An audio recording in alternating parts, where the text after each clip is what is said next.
안녕하세요. 저는 노원역 근처에서 게장집을 운영하고 있는 50대 여성입니다. 지금까지 정신없이 바쁘게 살아오다가 최근 들어 삶의 여유를 가지려고 제 딸과 많은 시간을 보내고 있는 중입니다. 내년 5월에 결혼이 예정되어 있는데 그때 되면 함께 할 수 있는 시간이 더 줄어들 것 같아 그 전까지 딸과 자주 못 다녔던 여행도 좀 다니고 맛있는 것도 먹으러 다니면서 좋은 추억을 많이 만들고 있어요. 그동안 앞만 보며 달려왔던 건 제 딸이 남들에게 무시당하지 않고 남은 인생 행복하게 잘 살기를 바라는 마음에 오로지 딸을 위해 제 인생을 바쳤고 지금은 그 꿈을 이루게 되었죠. 사람은 주어진 환경에 따라 변한다잖아요. 저와 제 딸 또한 급격하게 변해버린 인생길을 다시 만들어가기 위해 발버둥 쳤고 지금의 결과까지 이룰 수 있게 되었네요. 저희가 악착같이 살아왔던 이유는 13년 전에 전 남편과 이혼을 하면서부터였어요. 그때 당시 저와 제 딸이 내쳐졌을 때 받았던 상처는 분노로 가득 차게 되었고 그 사람에게 꼭 복수해야겠다는 그런 마음 하나밖에 없었습니다. 제 딸은 13년이 지났는데도 그날의 아픔을 지울 수가 없는지 아직까지도 악몽에 시달리고 있습니다. 시간이 약이라고 세월이 흐른 만큼 예전보다 나아지긴 했지만 제가 바라는 건 그 아픔에서 완전히 벗어나 더 이상 아프지 않고 살아가길 바랄 뿐입니다. 13년 전에 전 남편은 저와 함께 족발을 팔아 생계를 유지해 왔었어요. 배운 게 도둑질이라고 전 시부모님이 다른 지역에서 족발 장사를 했었는데 그 옆에서 일을 배워왔었고 저와 결혼을 하게 되면서 다른 지역에서 족발 가게를 오픈하게 되었습니다. 시부모님한테 모든 걸 제공받아 장사를 하다 보니 맨 땅에 헤딩하는 게 아니라서 어렵지 않게 올라갈 수 있었어요. 저 같은 경우 남편과 결혼을 하기 전에 의류 매장에서 판매업을 했었는데 가끔 동료 직원들과 함께 업무가 끝나고 족발을 먹으러 갔다가 남편의 대시로 만남을 가지게 되면서 연인이 되었고 결혼까지 이어져 살림까지 차렸던 거였어요. 누구나 그렇듯 불행한 길을 걷고 싶어서 결혼을 하는 건 아니잖아요. 그런데 행복한 삶을 살고 싶어 결혼을 선택한 제 인생은 전혀 다른 방향으로 흘러가 버렸습니다. 시부모님은 제가 하는 일이 마음에 들지 않는다고 남편을 도와 족발집을 키우길 원하셨어요. 음식에 소질이 없었던 저로서는 새로운 일을 한다는 게 쉽진 않았지만 시모의 말대로 남편을 도와 족발집을 운영하는 게 훨씬 더 좋은 방향일 수도 있을 것 같아 고민 끝에 오랜 시간 다니던 일을 그만두고 남편을 따라 장사를 하게 되었습니다. 처음 접해본 일들이라 쉽지는 않았지만 뼈와 살이 된다 생각하고 열심히 배워왔고 그렇게 남편과 손발 맞춰 살아오다 보니 어느새 제 딸은 대학을 앞둔 고등학생이 되어 있었죠. 그동안 남편과 함께 결혼 생활을 해오면서 별의별 일들은 다 겪었었는데 그래도 이혼하지 않고 버티려 했던 건 제 딸의 앞날 때문이었어요. 반에서 항상 10등 안에 들었었고 좋은 성적을 거뒀던 제 딸의 미래가 밝아 보여 성인이 될 때까지는 최대한 참고 버티면서 살아왔었어요. 계획도 없이 무작정 남편과 이혼을 한다는 건 제 딸의 미래를 망칠 수 있을지도 모른다는 불안함 때문에 때를 기다려왔던 것 같습니다. 남편이 그동안 저를 무시하고 상처가 되는 행동들을 많이 해도 참을만 했었어요. 바람만 아니면 다른 건 다 넘어갈 수가 있었습니다. 바람을 피우는 순간 제 딸에게도 엄청난 상처를 받게 되는 충격적인 일이었기 때문에 남편이 외간 여자만큼은 안 만나길 바라왔었어요. 그런데 어느 날 남편이 배달을 다녀오겠다고 나가더니 한참이 지나도 들어올 생각을 하지 않더라고요. 전화를 해도 받지 않길래 남편이 배달 간 곳을 확인해 보니 딸이 입시 준비로 학원을 다니고 있던 건물에 배달을 갔길래 곧 돌아오겠지 했는데 딸이 학원에서 공부를 마치고 식당으로 들어왔는데도 남편은 오지 않았습니다. 그래서 딸에게 아빠를 봤냐고 물어보니 못 봤다고 하길래 그때부터 기분이 슬슬 안 좋아지기 시작했고 시간을 확인해 보니 배달 나갔던 사람이 어느새 4시간이나 넘게 연락 두절인 상태였어요. 수십 통도 아닌 수백 통의 전화를 걸었죠. 배달 일도 많이 바쁜데 벌만큼 벌었고 체인점도 수십 개가 있다 보니 이제 막 살아도 된다고 생각하고 있는 건지 무책임한 행동을 지속적으로 보였지만 그래도 4시간 이상 자리를 비운 적은 단 한 번도 없었습니다. 확실하게 뭔가 느낌이 안 좋아 딸에게 잠깐 식당을 맡기고 남편이 배달간 건물로 향했어요. 건물 주위에 배달 오토바이가 없길래 답답함은 더해갔는데 다시 식당으로 돌아가려던 그 순간 남편의 오토바이가 지하 주차장에 주차가 되어 있는 게 눈에 들어오는 게 아니겠어요? 그냥 지나쳤으면 못 봤을 정도로 아주 살짝 보였던 오토바이를 발견한 저는 심장이 두근거려 천천히 지하 주차장으로 걸어 내려가고 있는데 대화 소리가 들리기 시작했어요. 남편이 어떤 여자와 대화를 주고받는 모습이 눈에 들어왔고 그 모습을 유심히 지켜보던 저는 충격적인 말을 듣게 되었네요. 아, 다종이야. 당연히 머리가 좋으니까 좋은 대학은 당연히 붙지 않겠어? 너무 걱정 안 해도 될 것 같아. 부족한 거 있으면 내가 채워주면 되지. 돈이 넘쳐나는데 뭐가 걱정이야? 당신은 이 빌딩 건물 주고 나는 족발집 체인점이 10개나 있는 잘 나가는 족발집 사장인데 우리 둘이 합치면 두려울 거 하나 없어. 내가 괜찮은 과외 선생 좀 알아봤는데 조만간 자리 만들 거니 한번 받아봐봐. 그 과외 선생과 공부한 애들은 죄다 서울대 붙었다더라. 비용이 부담스러울 정도로 비싸긴 해도 우리 다정이를 위해서라면 내 재산 뭐도 줘도 하나도 아깝지 않지. 나는 당신이 더 걱정이야. 혼자서 빌딩 관리하는 것도 힘들고 지금까지 외롭게 지나와서 우울증 약도 먹고 있잖아. 그래서 조만간 정리할 생각을 가지고 있으니까 너무 힘들어하지 말고 조금만 기다려줘. 나도 정말 들어가고 싶진 않지만 무작정 막 나갈 순 없잖아. 내가 최대한 유리한 쪽으로 상황을 만들어야 돈을 덜 뜯기지. 나는 우리가 만나고 있다는 걸 집사람이 몰랐으면 좋겠어. 이 건물에 있는 사람들도 마찬가지고 다종이한테 안 좋은 소문이라도 돌면 공부에 지장이 생길 거 아니야. 스트레스 받는 일을 줄여줘도 모자란데 더 키웠다가 대학 진학에 문제라도 생기면 어떡해? 자기가 그런 것까지 생각할 줄은 몰랐어. 너무 내 생각만 한 것 같다. 우리 딸이 요즘 공부가 잘 안 풀리는지 많이 답답해하고 있는데 과외 선생까지 알아봐줘서 정말 고마워. 나도 최대한 참고 기다릴게. 우리 다정이한테 다시는 되돌아 없는 중요한 시기잖아. 내가 너무 붙잡아서 괜히 문제가 커지는 거 아니야? 나도 같이 있고 싶었으니까 옆에 있어준 건데 당신 탓은 아니지. 그건 내가 잘 둘러대면 돼. 여기 동네에 친구들이 얼마나 많은데. 다정이 집에 들어왔겠다. 어서 들어가봐. 설마 했는데 남편이 저 몰래 정말 바람을 피우게 될 줄은 몰랐어요. 남편은 오토바이에 시동이 걸리고 건물 밖으로 나가려고 하길래 서둘러 밖으로 나와 몸을 숨겼고 남편은 저를 발견하지 못했는지 곧장 식당으로 향했어요. 다른 건 다 참아도 바람만큼은 참을 수 없다고 몇 번이나 얘기했었는데 얼마나 오랜 시간 만났는지 둘이 나눈 대화를 봤을 때 이미 떼어놓을 수 없을 정도로 깊은 관계를 유지하고 있는 듯 보였네요. 너무 충격적인 상황을 겪게 된 저는 마음이 진정이 되지 않아 한참 동안 식당 주위를 맴돌았어요. 남편의 얼굴을 마주하게 되면 분노를 가라앉히지 못할 것 같아 최대한 진정이 될 때까지 밖에서 화를 삭혔습니다.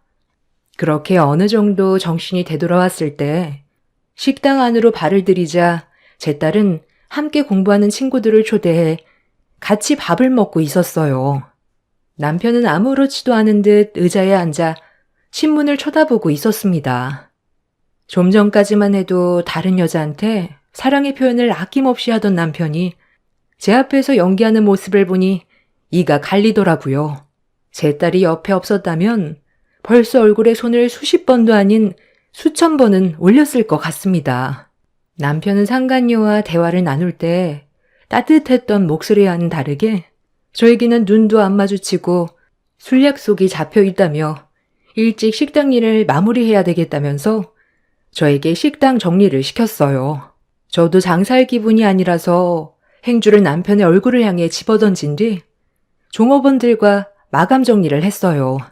그렇게 가족 모두 집으로 돌아온 뒤 제 딸은 또다시 공부에 열중을 했고 남편은 외출 준비를 하길래 잠깐 대화 좀 하자고 거실로 불렀어요.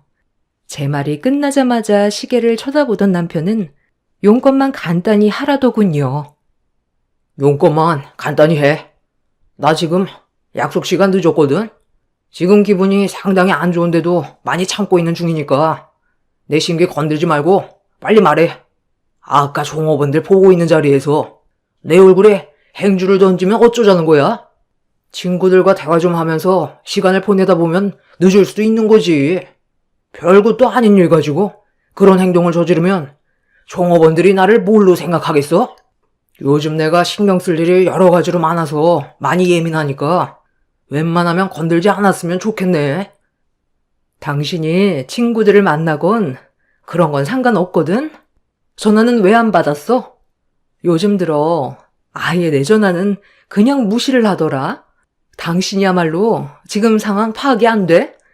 지금 내 감정이 어떤지 잘 알지도 못하면서 당신 입장만 내세우지 말고 지금부터 내가 하는 얘기 잘 들어. 요즘 우리 나연이가 입시 준비하면서 학원에서 배우는 거 말고 따로 가이를 좀 받았으면 좋겠대. 아는 사람이 있으면 나연이랑 연결을 해주면 좋을 것 같은데. 얼마 전에 당신 입에서 가이 선생이 돼 얼핏 들은 것 같아서. 족발 사장이 가해 선생이랑 무슨 연관이 있어서 내가 알겠어. 나는 그런 거 전혀 모르니까 정 붙여주고 싶으면 당신이 직접 알아보면 되겠네. 그런데 지금 학원 다니는 것도 꽤 돈이 많이 들어가는 것 같은데 굳이 과외까지 받아야 돼? 그냥 학원 다니라고 해. 머리 좋은 애들은 학원도 안 다닌다더라. 그래서 알고 있는 가해 선생이 없다는 거야? 확실한 거지?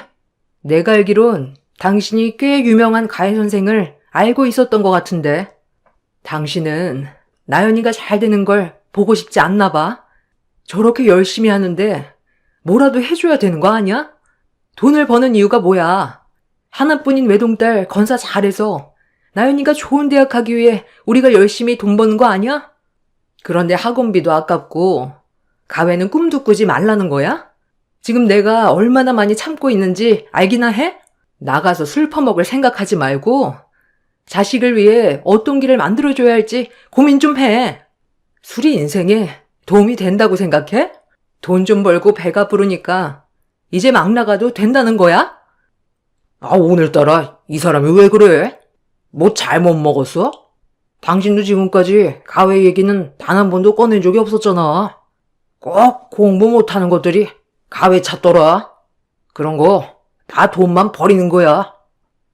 상간녀 자식에게는 유명한 가해 선생을 붙여주고 자기 친딸은 학원비도 아깝다는 말을 꺼냈을 땐 그 여자에게 단단히 미쳐 있다는 걸 알 수가 있었어요. 그래서 더는 참을 수가 없었고 서둘러 밖으로 나가버린 남편의 뒤를 따랐습니다. 제 딸에겐 남편이 바람 피우고 있다는 사실을 알리고 싶지가 않았어요. 제가 남편의 뒤를 따라가자 언성을 높이며 화를 내길래 남편의 뺨에 손을 올려친 뒤 참았던 분노를 터트리면서 외간 여자와 만나고 있는 현장을 목격했다고 말했어요. 그동안 네가 뭔 짓을 해도 다 참고 넘어갔던 건 나 혼자 감당하면 되는 문제니까.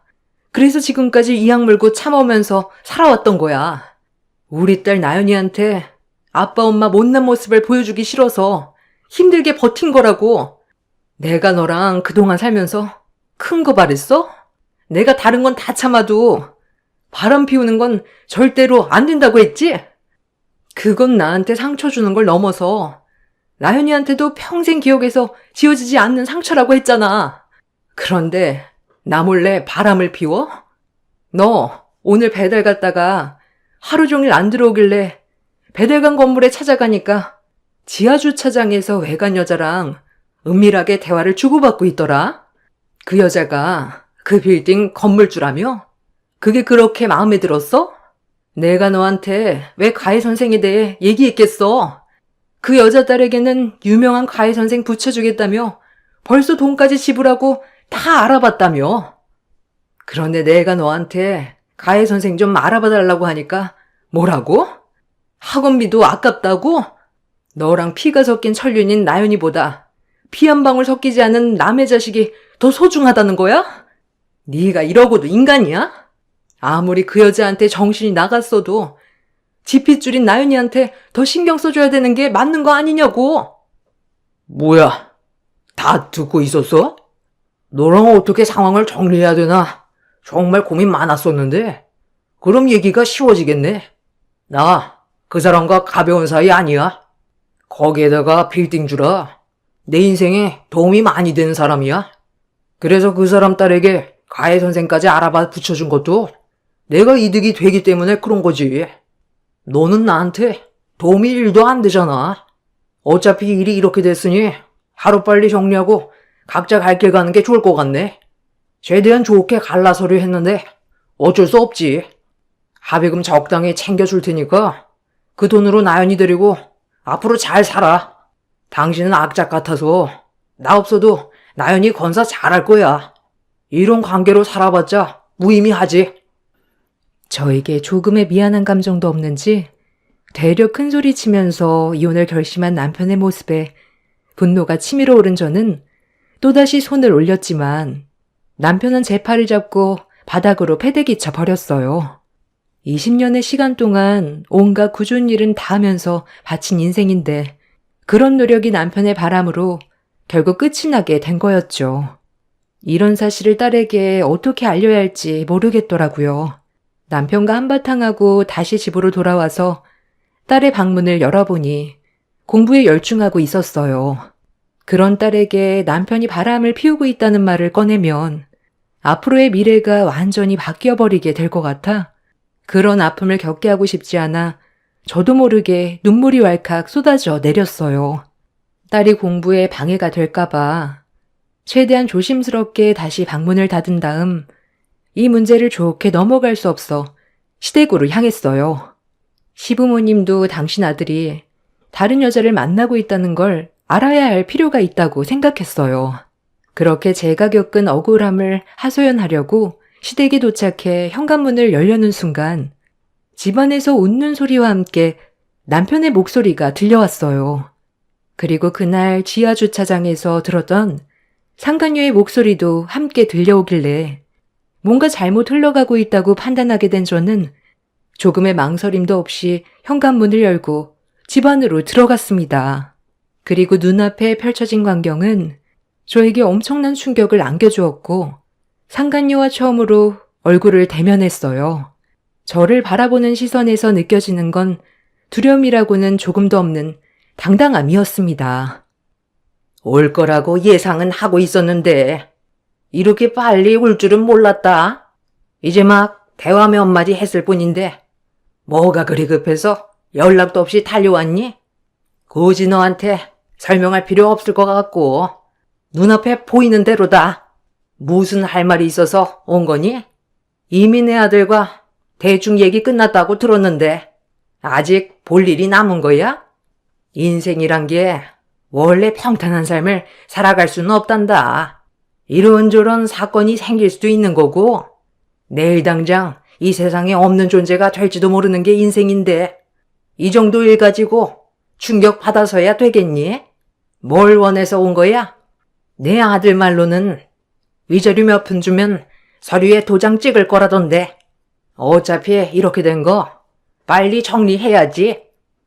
제가 지금까지 어떻게 살아왔는데 위자료 몇 푼 받고 끝낼 것 같아요? 20년을 이 집 며느리로 인생을 바쳐 살아왔어요. 제 손을 거쳐간 족발만 수억 개라고요. 그런데 위자료 몇 푼 주고 땡치겠다면 퍽이나 서류에 도장 찍고 끝내겠네요. 대충 들어보니 그쪽 집안의 딸이 내 딸과 나이가 같은 것 같은데 대학 문제로 상당히 골치라며? 둘이 지금 만나고 있는 것도 모른다면서 대학 입학하고 나서 얘기할 거라는 건 일이 잘 안 풀리고 있다는 거겠지. 가위까지 붙일 정도면 머리가 좋은 편은 아닌가 봐. 내일 당장 니년 딸한테 가서 네가 내 남편 꼬셔서 바람 피우고 있다고 얘기 좀 해줄까? 온 동네방네 떠들어서 고개도 못 들게 하고 다니면 아마 걔 인생도 아작이 나겠지.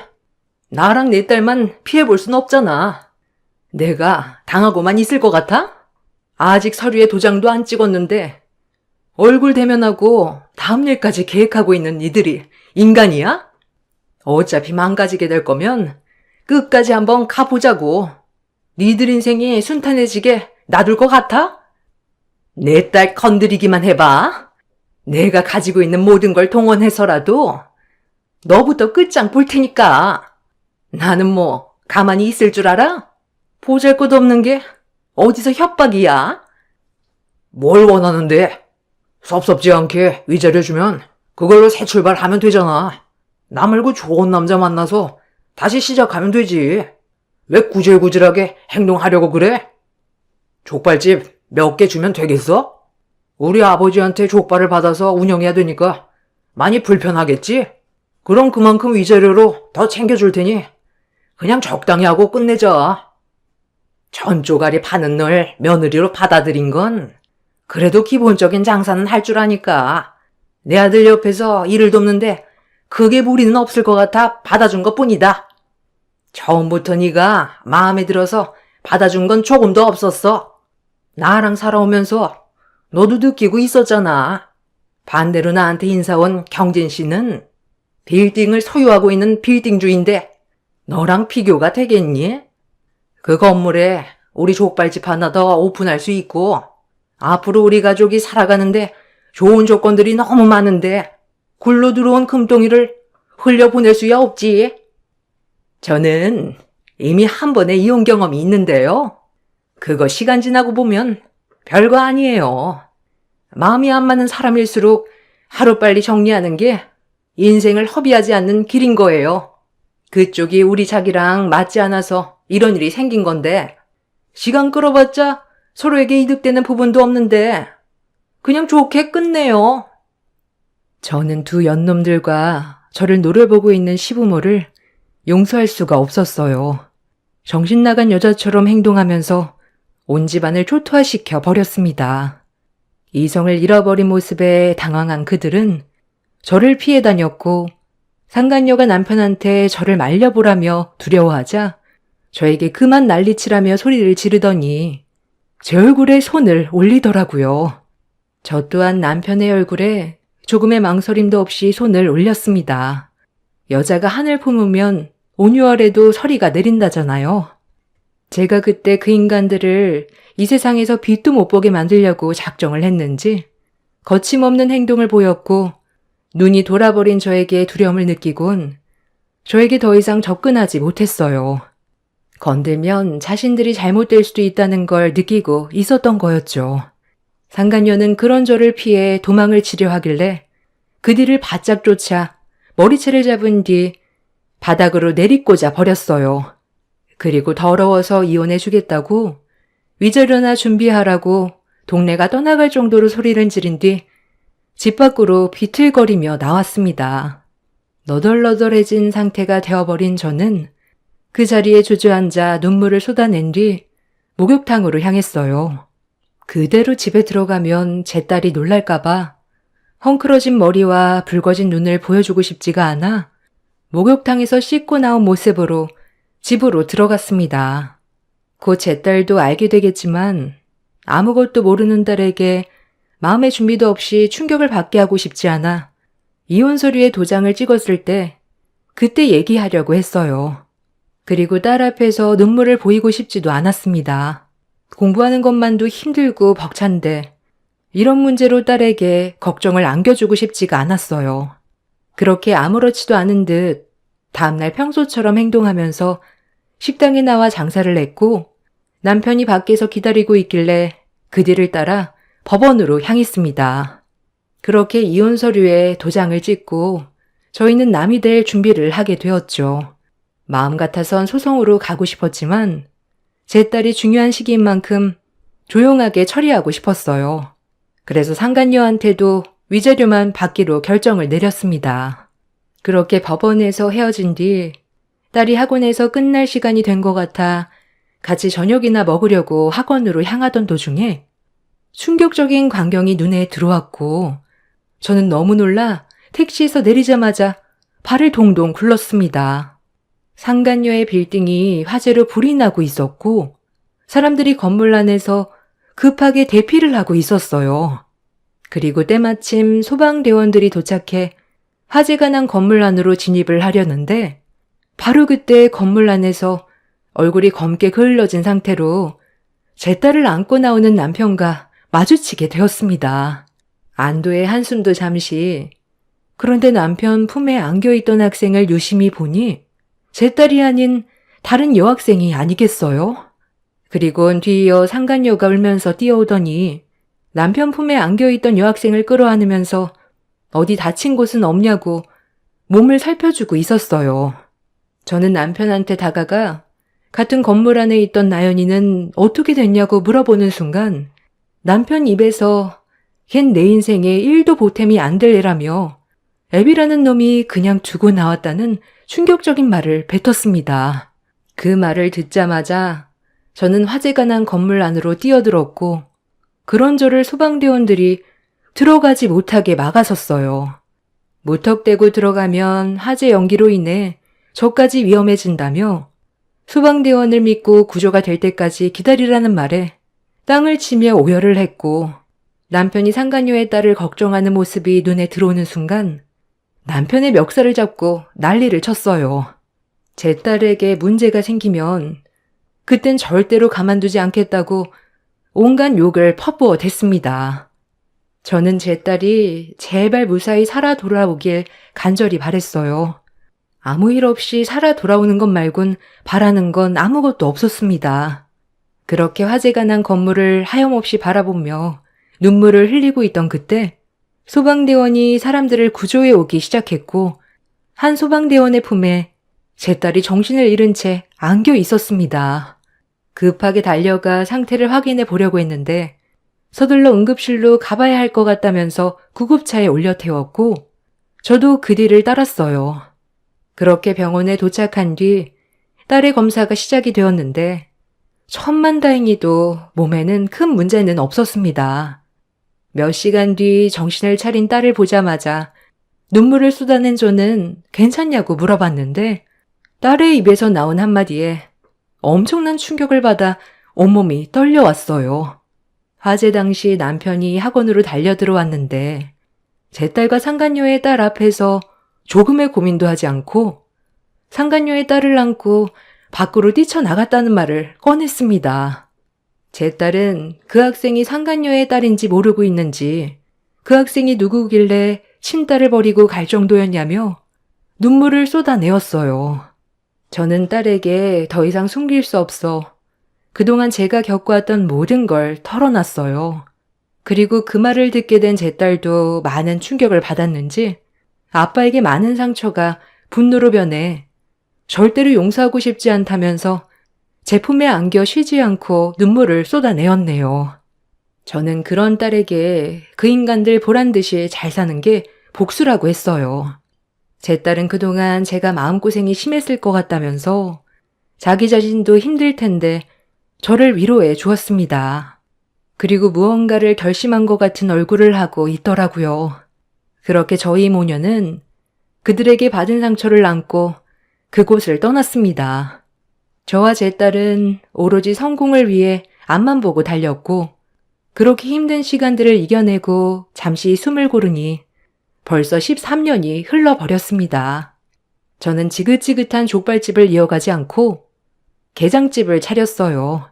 족발이 느끼한 감이 있어 반찬으로 게장도 같이 나갔었는데 매번 오시는 손님들이 제 게장이 맛있다면서 따로 식당을 차려도 될 정도라고 만족해 하셨습니다. 게장만 먹으려고 오시는 분들이 계실 정도였으니까요.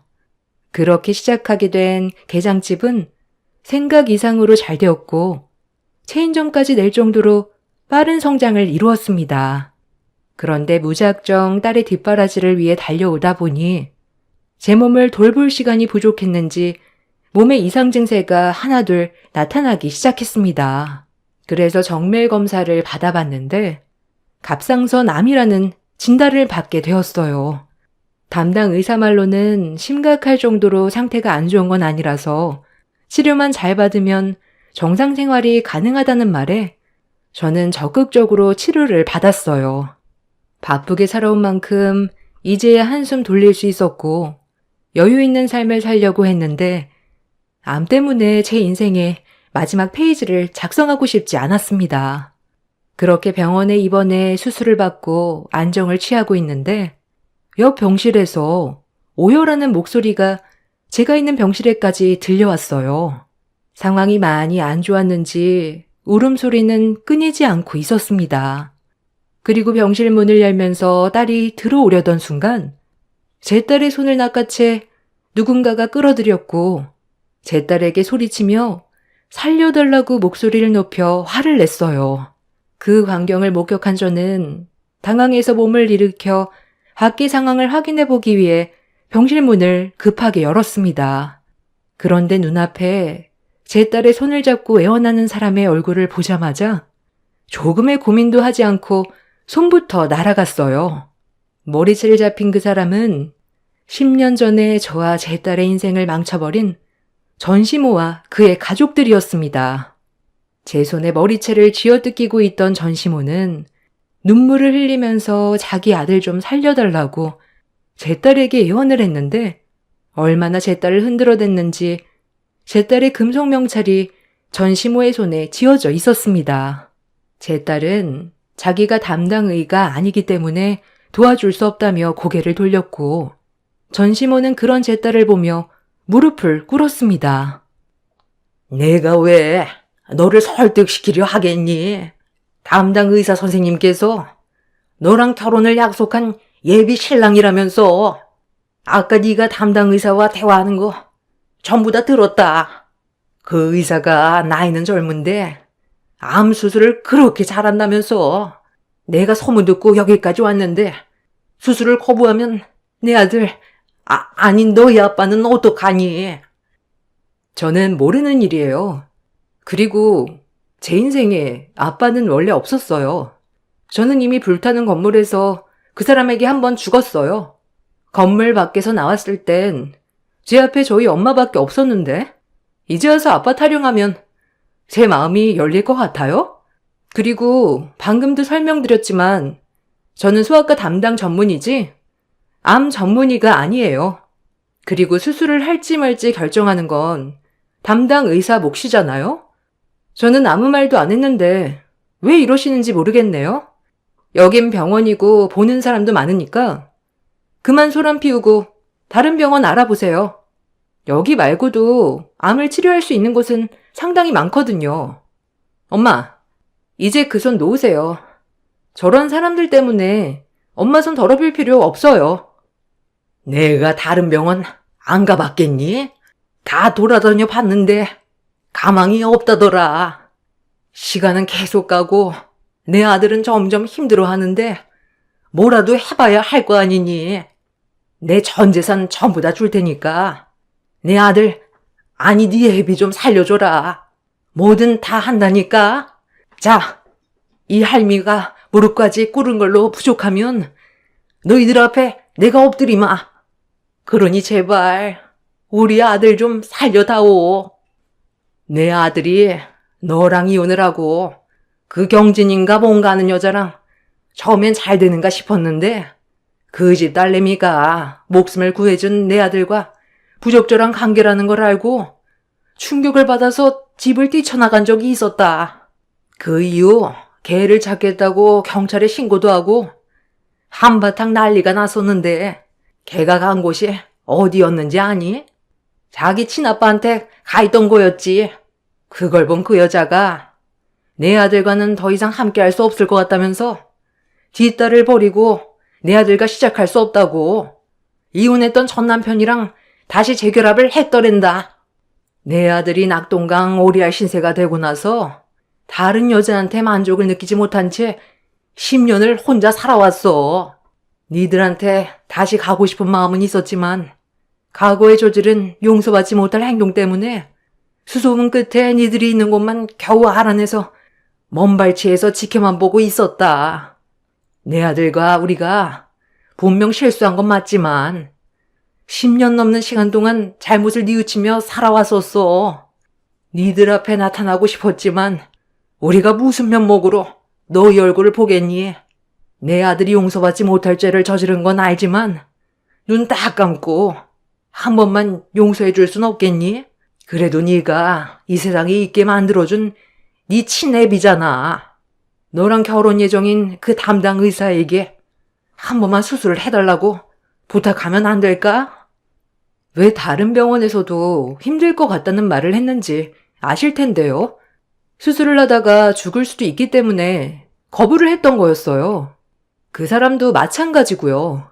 제가 그때 그런 아픔이 있었다는 이유를 듣고 수술을 하고 싶지 않은 마음도 있었겠지만 의사로서 가망이 없어 보이니까 수술을 거부했던 거예요. 전 남편은 대장암 말기로 이미 손을 쓸 수가 없는 상태였습니다. 의사가 된 제 딸이 암 전문의인 예비사이한테 과거에 있었던 일들을 얘기하면서 자기 아빠가 수술을 받으면 좋아질 수 있는지 물어본 것 같았어요. 성공 확률이 5%도 안 된다며 희박하다는 말에 수술을 하지 않는 게 좋을 것 같다고 했던 것 같습니다. 제 딸이 아무래도 예비사이의 손을 더럽히고 싶지 않았던 것 같아요. 성공 확률도 높지 않은 수술을 예비사이에게 맡겨서 죽게 된다면 예비사이가 정신적으로 힘들어질까봐 무조건 수술을 거부하라고 했던 거였는데 그 말을 전시모가 듣게 되었던 거였죠. 예비사이가 암 수술 성공률이 높다는 게 소문이 많이 퍼져서 예약 환자도 상당히 많이 잡혀 있는 걸로 알고 있습니다. 그런데 전시모는 제 딸을 이용해 우선적으로 자기 아들의 수술을 잡길 원하고 있었어요. 그것부터가 잘못된 행동인데 무릎 꿇고 손이 발이 되도록 빌고 있다는 것도 가식처럼 비치고 있었네요. 제 딸은 계속 매달리는 전시모 때문에 화가 많이 났는지 병실 문을 열고 자기 아빠의 얼굴을 대면했어요. 그리고 딱 한마디 한 뒤 병실 문을 닫고 나왔습니다. 살 날이 얼마 남지도 않았는데 명을 재촉하기보단 남은 명줄 부여잡고 최대한 고통스럽게 버티면서 저와 딸에게 했던 과거의 행동에 대해 숨이 멎을 때까지 뉘우치다가 눈을 감으라며 평생 용서할 수 없다고 했어요. 학원에서 불이 났을 때 건물 안으로 들어온 자기 아빠를 보고 손을 뻗었지만 옆에 있던 상간녀의 딸을 안고 조금의 망설임도 없이 화재로 뒤덮인 불길을 빠져나간 걸 평생 잊지 못한다면서 가망 없는 수술로 예비 신랑이 손을 더럽히고 싶지 않다고 소리를 지른 뒤 병실 문을 닫아 버렸습니다.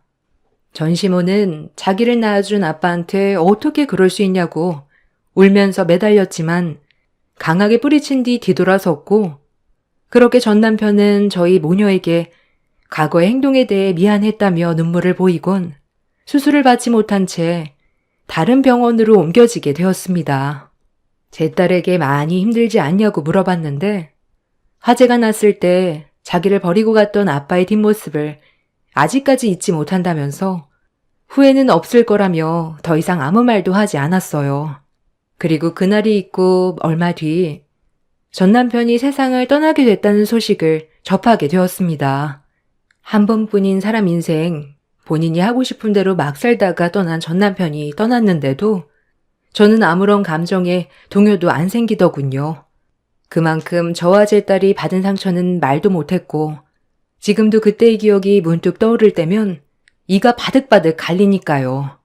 하지만 지금은 그 사람이 떠난 뒤 오히려 속이 더 편합니다. 저와 딸을 버린 그 끝이 결국 죽음이었으니까요. 저도 힘든 시간을 보내온 만큼 갑상선암 수술 이후 몸이 예전 같진 않지만 그래도 딸과 함께 있는 지금의 시간이 너무 소중하고 행복합니다. 이제는 저도 삶의 여유를 가지고 살아가려고요. 딸이 결혼하는 모습도 봐야 하고 이쁜 손주도 안아보고 싶습니다. 제 긴 사연을 들어주신 여러분들께서도 인생을 살면서 어떠한 결정을 내리는 순간이 올 때는 신중하시고 가정을 꾸리신 분들은 가족을 위해서 모든 걸 결정하시길 바랍니다.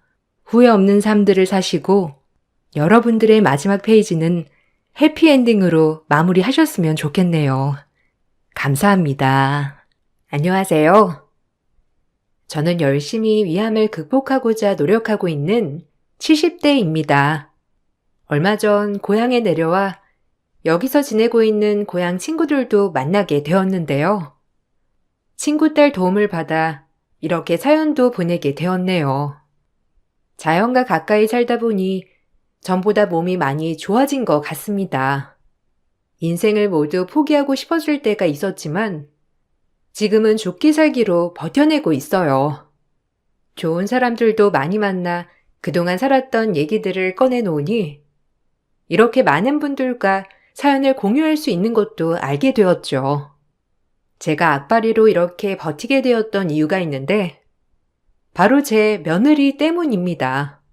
전 멋모르던 시절 시집을 가 갓 20살이 되었을 때 아들을 낳았어요. 아들을 낳아 시댁에서도 너무 좋아하셨지만 이내 아들이 건강이 좋지 못하니 모든 게 제 탓이 되었죠. 돌도 안 된 아이와 함께 내쫓기다시피 나오고 난 후에는 줄곧 저 혼자 아이를 키웠어요. 살면서 내내 부족한 것들 뿐이었지만 아들은 한 번 엇나가지 않고 바르게 자라주었습니다. 그렇지만 몸이 좋지 않아서 그런지 결혼은 40대까지 하지 못했어요. 그러다가 40대가 끝나갈 무렵 결혼을 한다며 며느리를 데리고 왔죠. 처음 며느리가 인사 오던 날 정말 기분이 좋았어요. 어머니, 여기 제 아내들 사람이에요. 미자 씨, 인사해요. 여기 저희 어머니세요. 저희 결혼식은 안 하고 그냥 혼인신고만 하려고요. 이 나이에 결혼식 올리는 것도 쑥스럽고 미자 씨도 굳이 결혼식까지는 올리지 않아도 된다고 해서 그냥 소소하게 식사하고 혼인신고만 하기로 했어요.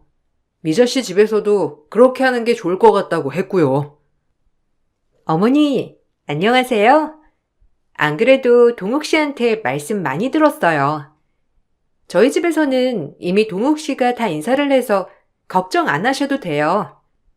사실 늦게 결혼을 하는 거라 너무 크게 결혼식을 올리는 건 좀 아닌 것 같아서 저희끼리 소소하게 축하하기로 했는데 어머니 괜찮으시죠?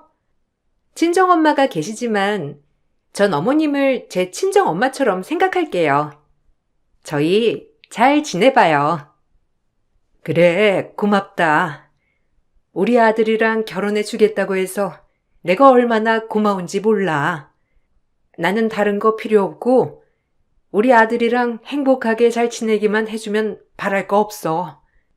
건강하게 행복하게만 지내다오. 그럼요, 어머님. 걱정하지 마세요.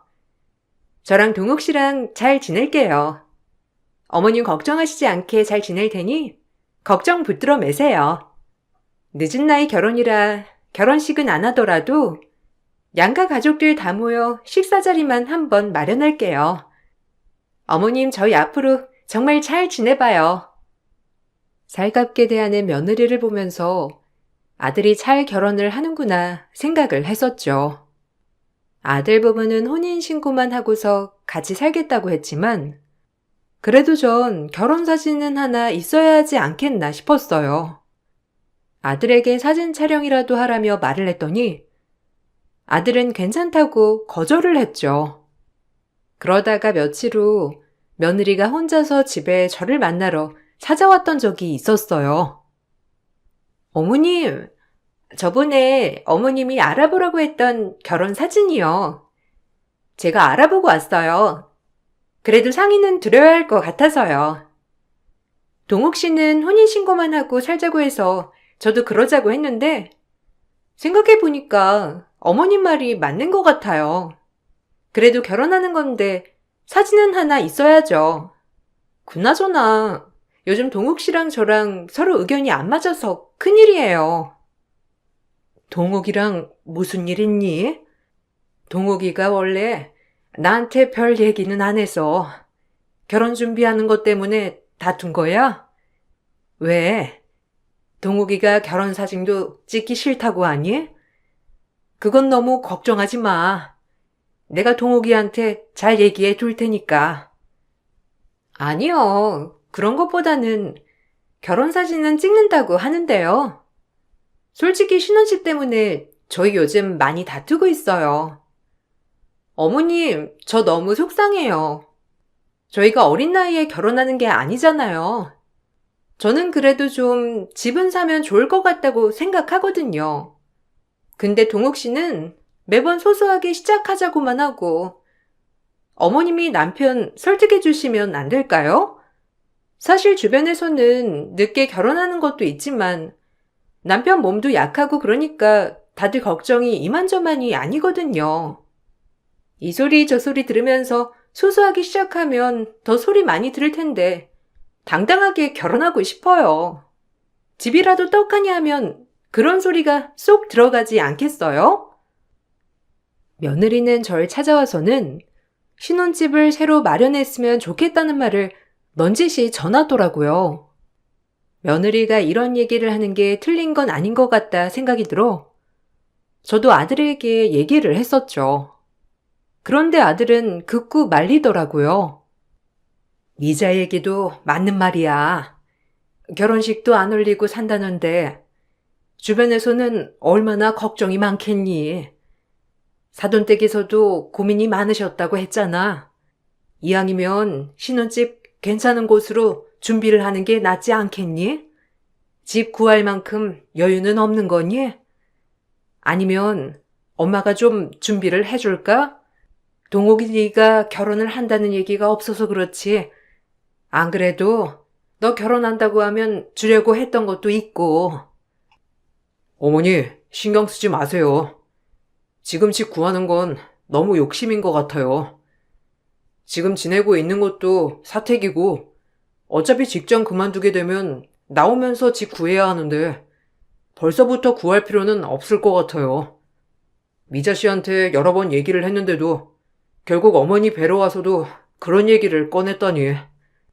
아무튼, 저희가 알아서 정리할 테니 너무 신경 쓰지 마세요.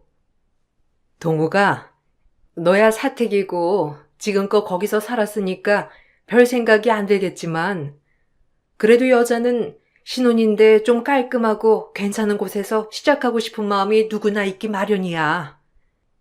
미자 얘기 잘 들어줘.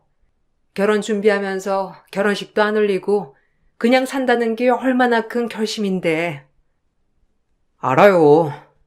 그래서 미자 씨한테도 나중에 퇴직하면 원하는 곳에 집 사서 가자고 말했어요.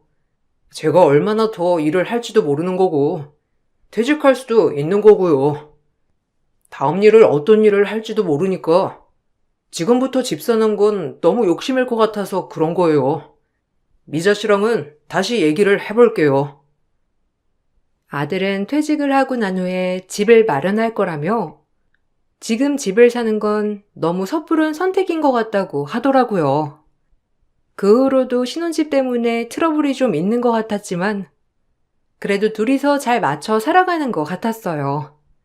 아들은 어릴 적에 잔병치레가 많았고 특히나 알레르기가 있는 음식들이 많았어요. 음식을 먹을 때면 이것저것 꼼꼼하게 봐야 하니 까다로운 편이었는데 대부분 먹지 않는 이상 별다른 트러블이 없었지만 피부에 닿기만 해도 알레르기가 올라오는 재료도 있었어요. 어느 날은 집에 아들네가 왔는데 떡하니 주방에 아들이 심한 알레르기를 가지고 있는 복숭아를 가지고 왔더라고요. 놀라서 며느리에게 물어봤죠. 아, 어머님, 저 복숭아 엄청 좋아해요. 오다 보니까 과일 가게에서 복숭아 세일을 하고 있더라고요. 먹어보니 너무 맛있어서 몇 개 좀 사와봤어요. 어머님은 복숭아 별로 안 드셔보셨죠? 하나 드셔보세요. 엄청 맛있다니까요.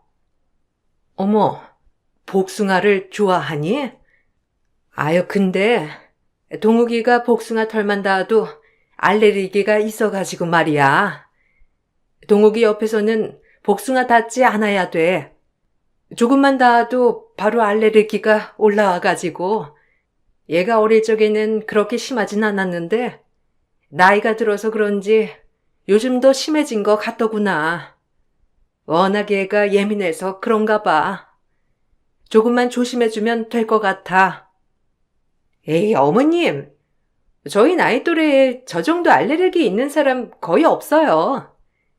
남편 알레르기 많은 거 알고는 있지만 같이 살려면 이런 것도 어느 정도 감수는 해야 하지 않겠어요? 솔직히 어머님이 너무 아들을 감싸 키웠어요. 알레르기가 있어도 좀 먹어봐라 이래야지. 너무 아들을 감싸 키웠다니까요? 강하게 키워야죠. 제 주변에는 알레르기 있는 사람 한 명도 없어요. 남편이 너무 유난이라니까요. 어머님이 40년 넘게 극복 못한 거 제가 이번에 싹 낫게 해줄게요. 며느리는 아들 앞에서 대놓고 과일을 잘라 먹더라고요. 아들은 질색팔색하면서 피했는데 며느리는 웃으면서 이렇게 해야 저절로 낫는다며 오히려 더 가까이서 과일을 손질했죠. 이 때문인지 결국 아들 피부 가려움이 심해지더니 응급실까지 가게 되었어요. 겨우 가라앉았다는 아들의 말을 들으니 며느리한테 한 소리를 해야 되겠다는 생각이 들더라고요. 미자야, 네가 남편 생각하는 마음은 잘 알고 있지만 이번에는 좀 심했어. 아들이 피부 알레르기가 심하게 올라오면 이게 기도도 막고 위험하다더라고. 이번에는 빨리 응급실 가서 괜찮았는데 다음에는 좀 조심해줬으면 좋겠구나. 아들이 몸이 약해서 요즘은 이것저것 더 심하게 반응한다더라고. 예전에는 그래도 덜했는데 이젠 나이도 있잖니. 어머님, 저 너무 서운해요. 제가 일부러 그런 것도 아닌데 굳이 저한테 이렇게까지 말씀을 하셔야 되겠어요? 저도 남편이 그럴 정도로 심할 거라고는 생각은 못했어요.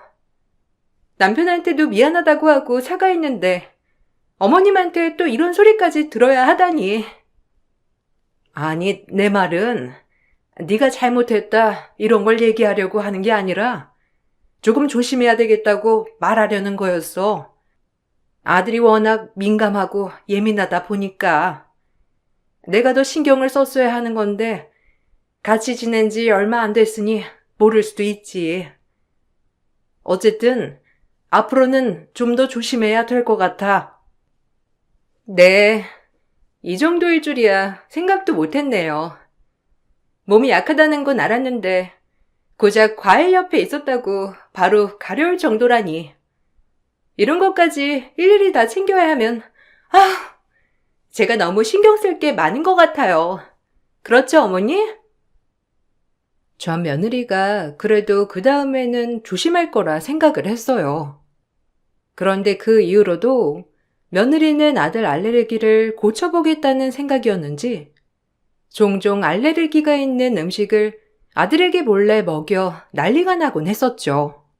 아들도 나이가 있어 전보다 반응이 더 심하게 오기도 했고 그런 일들이 종종 있으니 며느리한테 서운한 마음도 들게 되더라고요. 그래도 몸 약한 아들을 장가 보냈으니 전 미안한 마음이 더 컸고 며느리에게는 뭐라고 제대로 말을 꺼내진 못했어요. 그러던 중 아들이 다니고 있던 회사가 구조조정을 하게 되면서 아들은 명예퇴직을 하게 되었어요. 급하게 집을 알아봐야 하는 상황이었는데 갑자기 아들이 저희 집으로 들어오면 안 되냐고 하더라고요. 혹시 엄마 걱정 때문에 합가하겠다고 하는 거면 절대로 그러지 말어. 네가 독립한 지 20년이나 되었는데 무슨 이제 와서 같이 사니? 지금껏 나 혼자서도 잘 살았으니까 이제 결혼했다고 합가하겠다느니 이런 생각이면 그럴 필요 없어. 니들 둘이 잘 의논해서 지역도 결정하고 집도 결정하렴. 혹시라도 부족하면 엄마가 도움을 줄 수는 있으니까. 아니, 그게 아니라요. 어머니, 사실 집을 구하지 못할 것 같아요. 와이프한테 그동안 모아뒀던 돈 계좌를 넘겨줬는데 그걸 홀라당 친정에 가져다 줬다고 하더라고요. 급한 일이 있었다면서 1년만 쓰고 다시 주겠다고 했다는데 아휴, 지금 당장 집을 구해야 하는데 직장도 없는 상황에서 대출받기도 그렇고 언제 돈을 돌려받을 수 있을지도 모르겠고요. 지금껏 모은 돈을 다? 미자랑 얘기는 해본 거니? 다 빌려준 게 아닐 수도 있잖아. 조금이라도 남아있으면 그거랑 엄마가 가지고 있는 돈이랑 합쳐서 일단은 작게나마 집을 구해야지. 여기 들어오면 나도 그렇지만 니들도 불편하고 그러지 않겠니? 지금으로서는 그 방법이 제일 최선인 것 같아요. 어머니만 불편하지 않으시면 저희 일단은 들어가서 살게요. 나중에 돈 돌려받으면 그때 다시 집 구해야죠. 어쩌겠어요. 어머니한테 말하겠다곤 했는데 와이프가 뭐라고 할지는 모르겠네요. 일단 그렇게 알고 계세요. 그렇게 아들내외는 저희 집으로 들어와 살게 되었어요. 아들은 퇴직을 한 후에 바로 새 직장을 다시 구해서 일을 시작했어요. 알고 보니 며느리는 결혼을 하고 난 후에 다니던 직장도 이미 그만둔 상황이더라고요. 며느리도 같이 일을 해서 생활비를 보태면 좋겠다고 생각은 했지만 그렇다고 제가 강요할 순 없었어요. 어느 날 다 같이 모여 밥을 먹는데 며느리가 뜬금없이 말을 꺼내더라고요. 여보, 이번 달 생활비도 빠듯하고 여보 어차피 일찍 끝나니까 끝나고서 투잡 뛰는 거 어때? 보니까 저녁에 아르바이트 하는 사람들도 많던데 배달이라도 하면 좋잖아. 별로 힘든 일도 아니고 일찍 끝나가지고 집에 그냥 있는 것보단 나을 것 같은데 한번 생각해봐. 나보고 투잡을 뛰라고? 왜 그렇게까지 해야 하는 거야? 생활비가 전보다 적어지긴 했지만 모자라진 않는 거 아니야? 내가 저축하고 있던 것도 안 내도 된다고 했고 그러면 지출하는 게 줄어들었을 건데 왜 갑자기 투잡을 얘기해? 우리 집에 지금 입이 셋인데 어떻게 세 식구 생활비를 당신 돈으로만 해결하라는 거야. 당신은 살림을 안 하니까 모르는 거지. 전보다 돈도 줄어들었는데 어른 3명 입을 다 해결하라고? 거기다가 당신은 먹는 것도 까다롭잖아. 허구한 날 이건 안 된다 어쩐다 하면서 그 까다로운 입 맞추려고 하면 장 보는 것도 어디 쉬운 줄 알아? 아이고, 됐다. 내 생활비는 내가 알아서 내놓을 테니 신경 쓰지 말고 니들 두 식구 생활비만 신경 쓰면 돼. 그리고 여기 공과금이나 이런 건 내가 다 낼 테니까 그냥 너희들 식비만 생각하고 집 마련할 것만 생각하면서 저축하렴. 솔직히 어머님, 요즘 세상에 시어머니 모시고 사는 며느리가 어디 있어요? 주변에 물어보면 다들 놀래요. 왜 시어머니랑 같이 사냐고. 어머님도 너무 그런 거에 서운해하지 마세요. 아들네가 모시고 사는 집, 요즘 같은 시대에 없는 거 아시죠? 남편벌이가 줄어들었으니 어머님도 좀 보태시긴 하셔야 하잖아요. 애초에 남편이 직장 그만두지 않았으면 이런 일도 없었을 건데. 며느리 말에 기가 막혔어요. 사실 저희 집에 아들네가 들어오고 난 후로 공과금은 더 많이 나왔고 집안도 엉망진창이었지만 며느리는 불편하다는 핑계로 낮에는 방에서 꼭 박혀 나오지도 않았고 온갖 집안 살림은 제가 다 하고 있었거든요. 밖에서 아무리 청소하고 빨래를 하고 있어도 며느리는 한 번 집안일을 해보지도 않았는데도 당당하게 저런 말을 하니 기가 막히더라고요. 아들은 열심히 돈을 벌기 위해 노력했어요. 낮에 직장에서 퇴근을 하고 오면 야간에는 배달 일을 시작했어요. 그런데 며느리는 아침 출근할 때도 그렇지만 저녁에 아들이 끝나고 집에 와서도 한 번을 배웅하거나 나와보질 않았어요. 매번 잠을 자느라 깨어있지 않더라고요. 미자야, 요즘 보니까 새벽에 자꾸 깨나서 거실에서 TV 보는 것 같던데, 그래도 아침에 동욱이 나갈 때 같이 깨나서 배웅이라도 해주면 좋지 않겠니? 아침에 깨는 게 힘들면, 아니면 동욱이 오기 전까지만이라도 저녁에 깨어있는 건 어떠니? 요즘 통 너희 둘이 얼굴 보는 시간도 별로 없는 것 같아서 그렇게라도 얼굴 보는 게 나을 것 같지 않니? 어머님, 어떻게 그렇게 해요? 남편은 아침 새벽부터 출근하는데 제가 그 시간에 깨나서 뭐 하라고. 저녁에도 너무 늦게 들어오잖아요. 저는 아침이랑 저녁에는 잠이 많아서 못 깨어 있어요. 솔직히 이렇게 사는 거 다 남편이 만든 거잖아요. 회사에서 그냥 끝까지 버티고 있으면 될걸. 명예퇴직은 왜 신청해서는? 저녁에도 일하는 건 다 남편 탓이니까 저보고 배웅 바라지 마세요. 아니, 아무리 그래도 너희들 같이 으쌰으쌰해서 얼른 돈 모아 집도 마련해야 할 거 아니니? 아들이 요즘 기운도 통 없는 것 같고 피곤해 보이는데 나보다는 와이프인 네가 옆에서 힘주고 응원해주면 더 좋지 않겠어? 어머님이 그렇게 말씀하시면 저 너무 서운해요. 제가 뭐 집에서 노나요?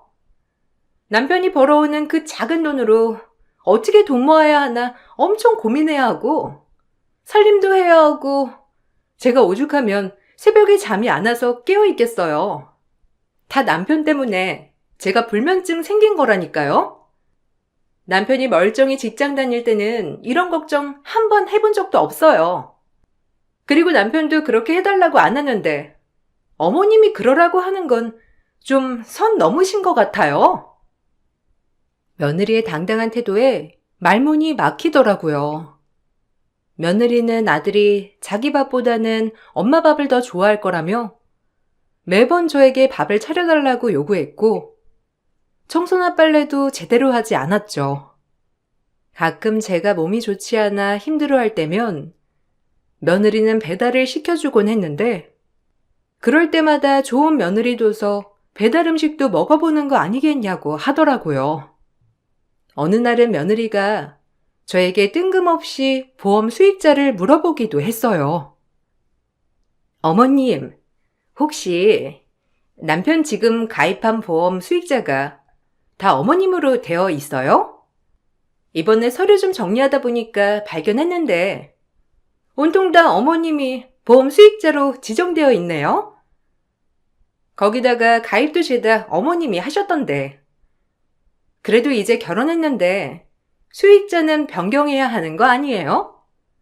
저는 남편이나 어머님이 아무런 말도 안 하길래 보험 가입 안 되어 있나 했더니만 아, 그건 아니야. 내가 굳이 나한테 수익자 지정한 건 아니었고 그게 아들 젊었을 때 가입을 했던 거라서 그때야 남편도 없었고 아들도 결혼을 안 했으니 그냥 당연하게 나로 지정했던 거지 뭐. 나도 보험은 신경 안 쓰고 있었는데 그러고 보니 보험 수익자도 변경을 해야 되는 거구나. 어떻게 어머님이 모르실 수가 있어요? 보험금도 어머님 계좌에서 빠지고 있었던 건데 그냥 저한테 주기 싫으신 건 아니세요? 서운해요 정말. 말이라도 좀 해주시지.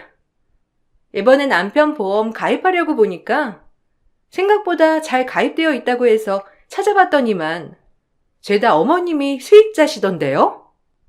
이제 결혼했으니까 저로 바꿔주세요.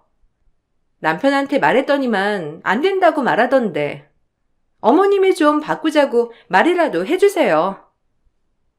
며느리는 뜬금없이 보험 수익자를 본인으로 바꿔달라고 했죠. 저는 별 생각 없이 아들에게 그러자고 했지만 아들은 어쩐 일인지 절대 바꿀 수 없다고 고집을 부리더라고요. 며느리는 계속해서 저에게 수익자 변경을 해달라고 했고 전 아들이 반대해서 어쩔 수 없다고 하자 며느리는 서운하다고 했었어요. 이때는 정말 대수롭지 않게 생각하고 지나갔었는지 이제와 생각해보니 소름 돋는 일이었더라고요. 어느 날부턴가 며느리는 갑자기 부지런해지기 시작했어요. 아들 건강이 점점 안 좋아지는 것 같다면서 야간에 일을 하러 가기 전에 주스를 갈아서 주기 시작했죠. 주스 가는 거 귀찮지 않니? 내가 옆에서 재료 다듬는 거라도 도와줄까? 요즘 네가 아들을 잘 챙겨서 그런가? 아들이 요새 활기가 넘치는 것 같아서 보기 좋아. 고마워. 내가 아들 잘 챙겨야 하는 건데 이렇게 매번 주스도 갈아주고 얼마나 고마운지 몰라. 재료는 어떤 거 넣어주고 있니? 보니까 이것저것 많이 들어가는 것 같은데. 아, 이것저것 많이 넣고 있어요. 남편이 배달하다 보면 출출할 때 있다고 해서요. 그렇다고 빵이나 이런 거 챙겨주면 소화가 잘 안 되니까 가볍게 갈아준 주스가 나을 것 같더라고요. 채소도 넣고 과일도 좀 넣어서 갈아주고 있어요. 어머님, 신경 쓰지 마세요.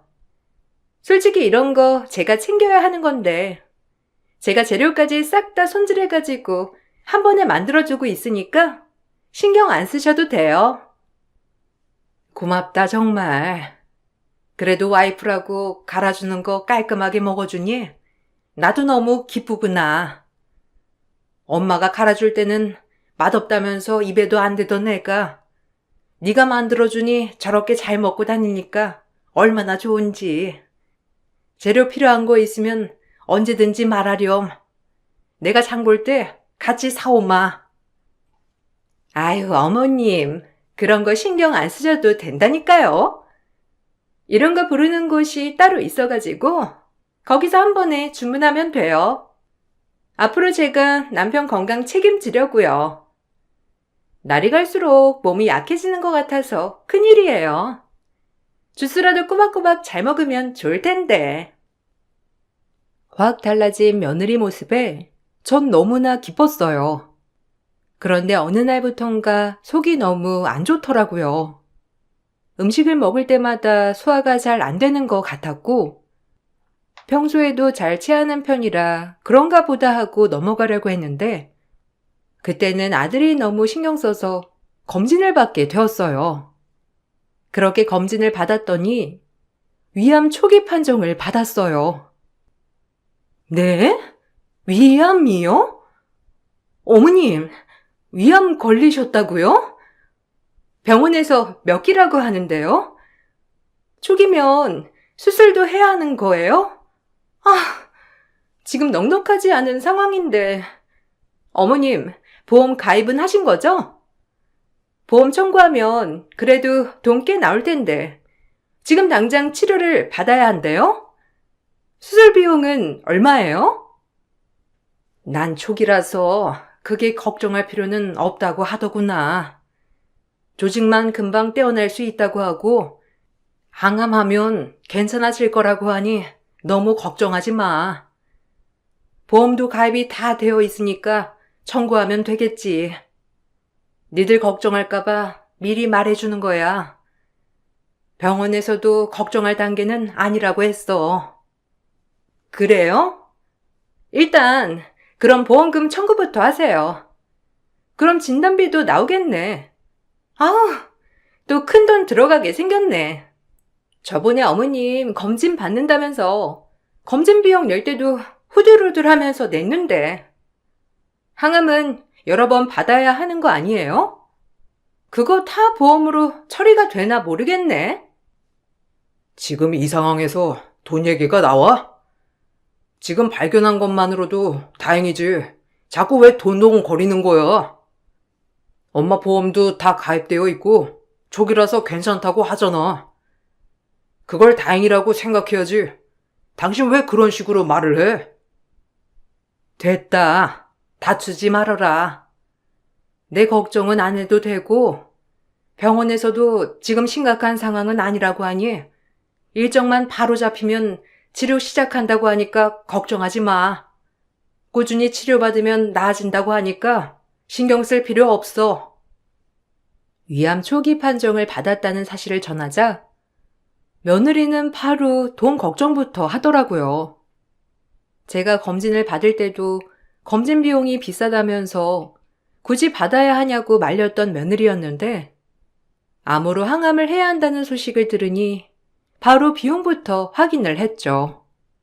서운한 마음이 들었지만 그래도 아들 외벌이에 아들이 이 비용까지 본인이 내겠다고 하니 마음이 심란해 그럴 수도 있겠다는 생각이 들었어요. 전 얼른 몸을 추슬러야 되겠다 생각을 했어요.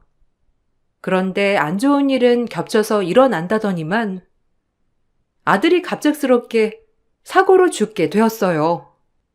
야간에 배달을 하다가 사고가 났다며 전화를 받았는데 그 이후로 어떻게 장례를 치렀는지 기억도 안 날 정도로 전 크게 좌절을 했어요. 그런데 며느리는 너무나도 태연하더라고요. 장례도 갑자기 2일장으로 빨리 치러지게 되었죠. 미자야, 왜 이렇게 우리 아들 빨리 보내는 거니? 며칠만 장례라도 제대로 치르고 보내주자꾸나. 사고가 왜 났는지도 아직 확실해진 것도 아니고, 경찰도 조금 더 조사를 해봐야 한다고 하는데, 이렇게 빨리 장례를 치러도 되는 거니? 더 시간 지나봤자 뭐가 달라지겠어요. 죽었던 아들이 살아서 돌아와요? 어머님 몸도 안 좋으신 양반이 장례 치를 기운은 있으시고요? 그냥 빨리빨리 정리하는 게 낫죠. 배달하다가 사고 난 거라고 하잖아요. 남편이 갑자기 차 앞으로 끼어들었다고 하는데 시간 끌어봤자 좋을 거 없어요. 아무리 그래도 경찰에서도 뭔가 의심스러우니까 더 조사를 해보겠다고 하는 거 아니겠니? 다른 건 몰라도 우리 아들이 그렇게 위험하게 운전할 애가 아닌데 나도 뭔가 좀 이상하구나. 조금만 더 기다려보자. 장례를 좀 미루는 것도 나을 것 같아. 어머님이 장례 치르실 거예요? 이거 다 제가 치러야 하는 건데 저 더 시간 끌면 못해요. 안 그래도 남편이 갑자기 떠나서 마음도 심란한데 어머님까지 저한테 이러지 마세요. 이런다고 죽은 사람 돌아오는 거 아니니까 제발 정신 좀 차리세요. 결국 아들이 사고로 죽은 지 이틀 만에 화장까지 모두 마치고 장례를 마무리했어요. 아들이 납골당에 안치가 되고 난 후 며느리는 급한 볼일이 있다면서 가버렸죠. 전 한참을 아들 납골당 앞에서 서성이다 저녁이 다 되어서야 집으로 돌아왔어요. 그런데 집으로 가보니 며느리가 자기 친정 식구들을 다 집으로 불렀더라고요. 아니, 이게 지금... 미자야, 너희 식구들 오늘 여기로 오기로 한 거니? 아까 납골당에서는 아무도 안 계셨던 것 같은데 언제 오셨어요? 제가 아들 납골당에 좀 있다 오느라고 오신 줄도 몰랐네요. 제가 지금 경황이 없어서 식사 시간인데 준비된 게 없네요. 며느라, 오늘은 네가 식구들이랑 나가서 식사를 하고 오너라. 나는 집에서 대충 챙겨 먹을 테니. 죄송하지만 제가 지금은 신경 쓸 만한 상황이 아니라서요. 무슨 소리 하는 거야, 이 아줌마? 위암인데 뭘 처먹겠다고 기어들어와? 아줌마, 여기 이제 제 집이거든요? 남편 죽었으니 남편 이름으로 된 이 집 제 거란 거 아시죠?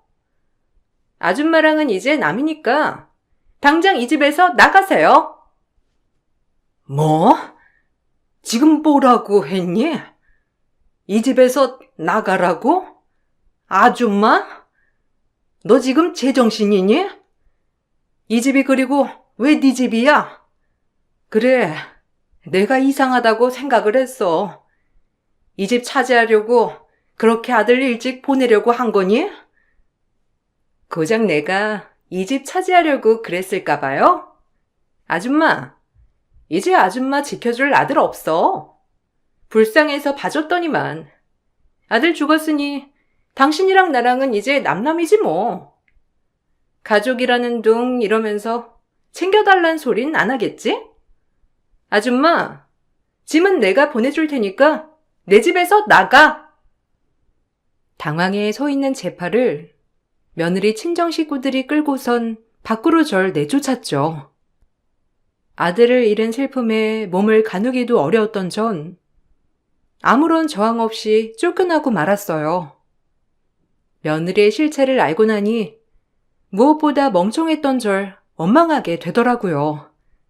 아들 납골당에 찾아가 그 앞에서 목 놓아 오열하고 있는데 누군가가 제 어깨를 두드렸죠.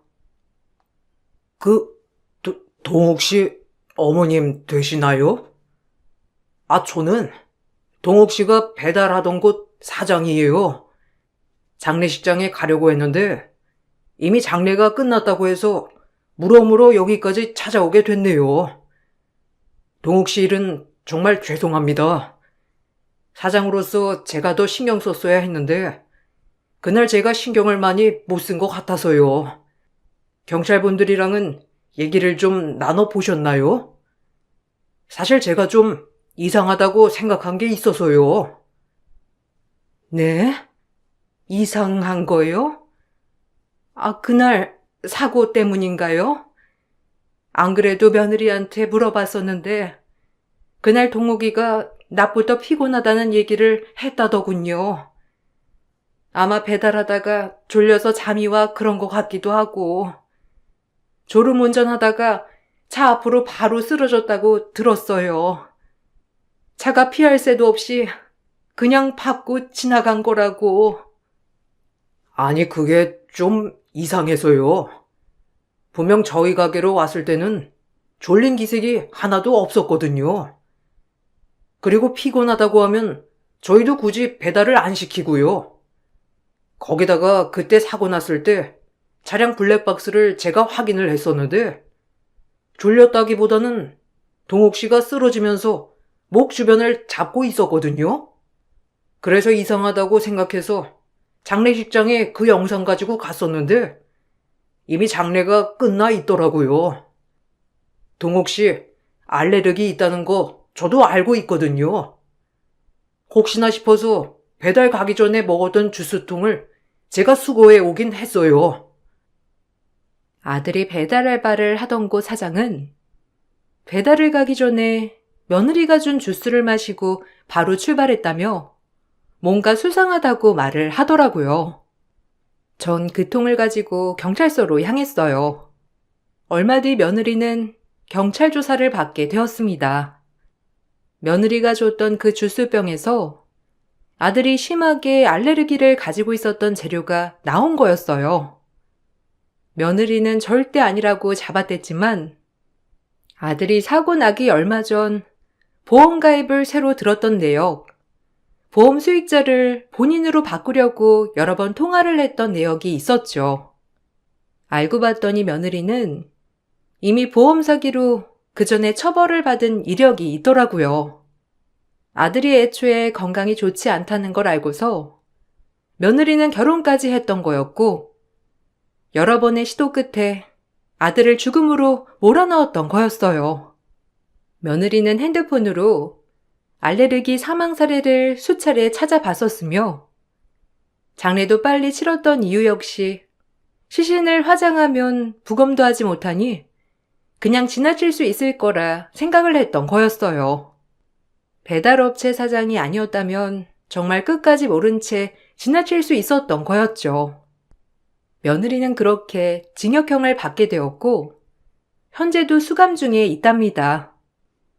처음 저 역시 아들의 곁으로 따라가려고 했지만 배달업체 사장이 저에게 해줬던 말 때문에 지금 이렇게 꿋꿋하게 버티고 있답니다. 아들은 저와의 세계 여행 때문에 며느리와 다투면서까지 싫다고 했던 배달 투잡을 시작한 거였더라고요. 평생을 몸 약한 본인 때문에 여행 한번 제대로 못 해봤을 저에게 더 늦기 전에 선물을 해주고 싶다며 그렇게 배달하며 번 돈은 통장을 따로 마련해 모아두고 있었어요. 아들의 그런 마음을 알고 전 세상을 등지려고 한 결심을 잠시 접어뒀답니다. 그렇게 고향으로 내려와 요양하며 건강을 챙기고 있어요.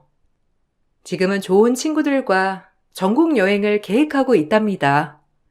다시 아들을 만나게 된다면 덕분에 좋은 여행 했다고 꼭 말할 수 있었으면 좋겠네요. 제 얘기 들어주셔서 감사드립니다. 얼마나 남아있을지 모르는 삶을 더 가치 있게 지내보려고요. 여러분들도 건강하시길 바랍니다. 안녕하세요. 저는 40대 초반 남자입니다. 아내와 10년이 넘는 결혼 생활을 하는 동안 항상 느끼고 있었던 건 아무리 발버둥 쳐도 아내가 원하는 걸 제가 충족시켜 줄 수 없다는 거였어요. 그만큼 물질적 소유가 남들과는 상당히 달랐었죠. 아내는 항상 불만이 많았었어요. 지금의 삶에 만족을 하지 못하고 저희보다 잘 사는 집안들을 부러워했었죠. 처음에는 그런 사람인 줄 전혀 알지 못했었는데 결혼 초에 아내는 소박하게 살아도 행복하기만 하면 바라는 게 없다고 했었죠. 하지만 시간이 지나면서 점점 아내의 성격은 바뀌기 시작했고 비슷한 나이대에 결혼한 사람들과 비교를 하게 되었어요.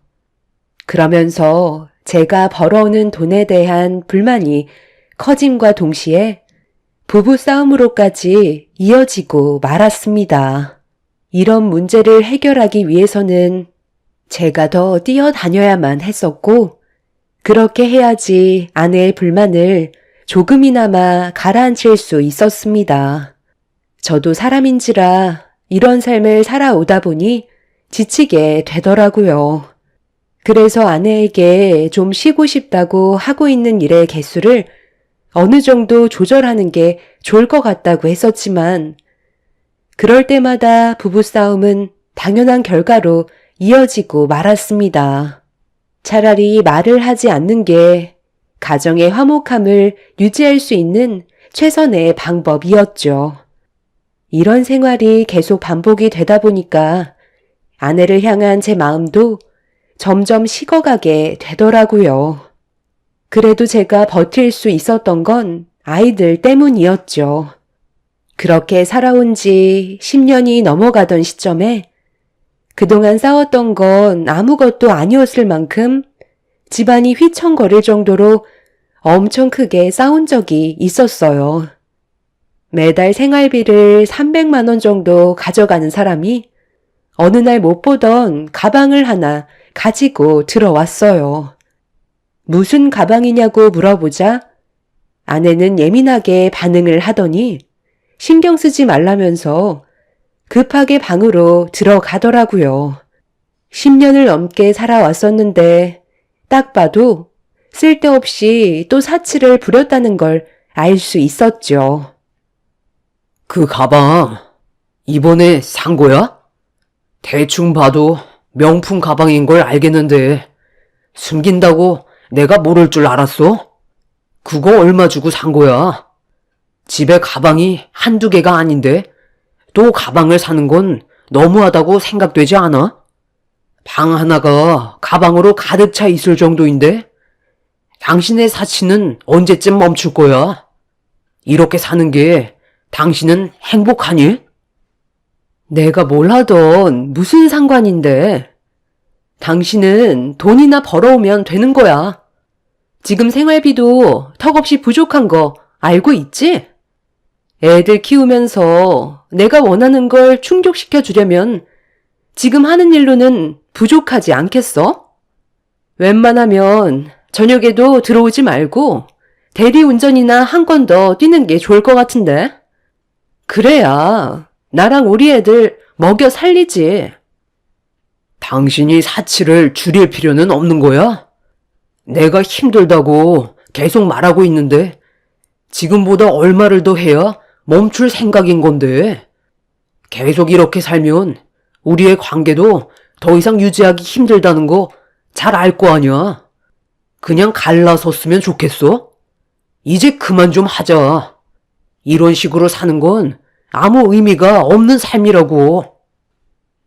꼴랑 한 달 생활비 300 맞춰주면서 한 돈 1,000만 원 주는 사람처럼 말을 하고 있네. 정말 어이가 없다. 능력 없는 당신 데리고 살아주는 것만도 감사하게 생각해. 내가 알아서 할 테니까 당신은 돈만 벌어오면 되는 거야. 알겠어? 내 주위 사람들은 남자 하나 잘 만나서 떵떵거리며 살고 있는데 가방 하나 산 거 가지고 엄청 쪼잔하게 구네.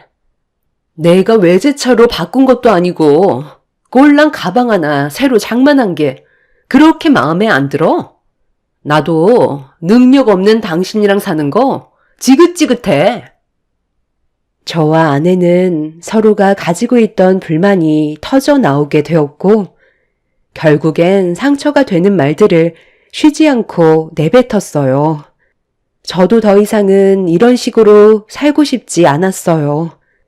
돈만 버는 기계도 아니고 10년의 시간 동안 제 살과 뼈를 내어준 거나 마찬가지인 돈을 아내는 조금도 감사하게 생각하지 않고 있었죠. 결국 저희는 그날 이혼하자는 말까지 나오게 되었고 한동안 냉전의 시간이 흘러버렸습니다. 이렇게 사는 건 도저히 아닌 것 같아 매달 주던 생활비를 끊어버리기까지 했었죠. 하지만 아내는 눈 하나 깜빡하지 않고 오히려 자기가 하고 싶은 대로 막 나가는 모습을 보여주면서 저를 더 크게 자극했고 결국 각자 갈 길 가는 게 좋을 것 같다는 확고한 결정을 내리게 되었어요. 더 이상 아내와 함께 하기에는 많은 어려움이 있을 것 같다고 처갓댁에 찾아가 하소연을 하고 말았습니다. 그동안 많이 참아왔었습니다. 이제 그만하고 싶네요. 제 능력으로는 저 사람을 충족시켜줄 수는 없을 것 같아요. 아이들도 제가 키우겠습니다. 여자들은 원래 다 그래. 그 정도 안 쓰고 사는 게 어디 있어? 돈 싸들고 세상 떠날 것도 아닌데 사는 동안 하고 싶은 거 하게 놔두면 좋은 거 아니야? 자네가 내 딸과 결혼하고 싶다고 했을 때 뭐라고 그랬어? 모든 걸 다 내어줘서라도 행복하게 만들 테니 내 딸을 달라고 했잖아. 그럼 이 정도는 각오하고 데려간 거 아니야? 그런데 10년이 지나고 나서야 내 딸을 도로 데려가라는 게 말이 되나? 서로 지지고 볶고 얼굴을 붉혀도 이혼만큼은 허락해 줄 수 없네. 자기가 부족한 건 생각도 안 하고 이혼하자는 말부터 꺼냈다니까. 이럴 거였으면 애초에 결혼도 하지 않았지. 당신 때문에 내 인생 10년이 날아갔다고. 자네가 이렇게까지 무책임한 놈인 줄 알았으면 내 딸을 주지도 않았지. 내 딸 인생은 어떻게 보상해 줄 텐가? 이혼을 할 거면 그만큼 대가가 필요하지 않겠소? 대가라뇨? 저 사람만 인생을 허비했나요? 제 10년도 같이 쓸어내려 갔다고요. 제가 얻은 건 뭔데요? 아무것도 남아있지 않은 빈 껍데기만 있는 상태잖아요. 알뜰살뜰 모아서 삶이 좋아질 수 있게 노력이라는 건 단 한 번도 하지 않은 저 사람 때문에 애들도 제대로 된 삶을 살아가지 못하고 있는 상황인데 그런 말이 나와요? 장인 장모는 제가 무조건 잘못했다며 자기 딸을 데려갔으면 평생 책임을 져야 한다고 이혼만큼은 무조건 반대를 하고 있었습니다. 생각했던 거와 다르게 전혀 다른 말을 듣게 된 터라 너무 화가 치밀어 올랐어요. 저는 이혼 소송이라도 가겠다며 더 이상은 아내와의 관계를 질질 끌지 않기로 결정하게 되었어요. 말이 통하지 않는 사람들과 함께 한다는 건 제가 우울증에 걸려 정신적으로 문제가 생길 것 같아 하루라도 빨리 이혼을 하고 제 삶을 사는 게 좋을 것 같았습니다. 그렇게 이혼을 준비하는 동안 아내는 제가 생활비도 끊고 제대로 된 남편의 역할을 끝까지 행해주지 않았다는 거에 보란 듯 아이들을 방치해버렸어요. 평소 같았으면 회사에서 퇴근을 하고 바로 대리운전을 뛰는데 아내와의 이혼을 통보한 이후 대리운전은 그만하기로 결정을 하게 되었죠. 그리고 그때부터 아이들은 오로지 제 몫이 되었습니다. 돈에 대한 스트레스를 받지 않게 되다 보니 제 삶을 찾은 것 같았어요. 잠잘 시간 쪼개가며 대리운전을 했을 때와는 다르게 행복 지수가 훨씬 높아졌고 돈보다 가정이 중요하다는 걸 확실하게 알 수 있었죠. 아내는 그런 저에게 매일같이 불만을 쏟아내었지만 저는 조금도 흔들리지 않았습니다. 그렇게 매일을 아이들과 즐거운 시간을 보내고 있었는데 어느 날 돈도 없는 사람이 몸에 명품을 휘감고 나타났더라고요. 사치를 부리기에는 카드까지 전부 다 막아놓은 상태라 아내가 제 돈을 함부로 쓸 수 있는 상황은 아니었죠. 그러다 보니 아내의 돌발 행동들에 의심을 품었고 제가 돈을 주지 않는다고 이혼하기도 전에 바람을 피우는 것 같은 느낌을 받게 되었어요. 갈 때까지 가는 아내의 행동에 그냥 넘어갈 수 없었던 저는 제발 정신 차리라고 한마디 싸붙였네요. 그렇게 살면 당신 인생이 행복하다고 느껴져?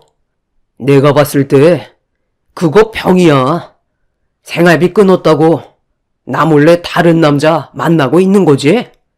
그러지 않고서야 지금 당신이 걸치고 있는 것들 살 수 있는 능력이 안 되잖아. 웬만하면 이혼하기 전까지는 쓸데없이 바람 피우는 행동은 자제해 주는 게 좋지 않겠어? 내가 뭘 하던 당신이 뭔 상관인데? 어차피 갈라서면 남남 아냐? 나도 살 길을 찾아야 할 거 아냐? 능력 없는 당신같이 찌질한 남자 만나고 싶지 않거든. 한 살이라도 젊었을 때 제대로 된 남자 만나서 남은 인생 행복하게 살려고 내 몸에 투자 좀 하겠다는데 쓸데없이 참견하지 말고 집에서 애들이나 봐. 아내는 집에 들어오자마자 또다시 새로운 명품 옷으로 온몸을 휘감더니 다시 집 밖으로 나갔어요. 10년이라는 시간 동안 제 인생은 단 한 번도 행복한 적이 없었던 것 같습니다. 정말 열심히 두 발로 뛰며 가정을 지키기 위해 살아왔었는데 돌아오는 건 능력 없는 사람이라는 말뿐이었고 아내에게 인정을 받지 못한 저는 실패자라는 죄책감에 시달리고 있었습니다. 어떻게 해서든지 가정을 지키고 싶었던 것 뿐이었는데 그렇지 못했던 게 너무 마음이 아팠었죠.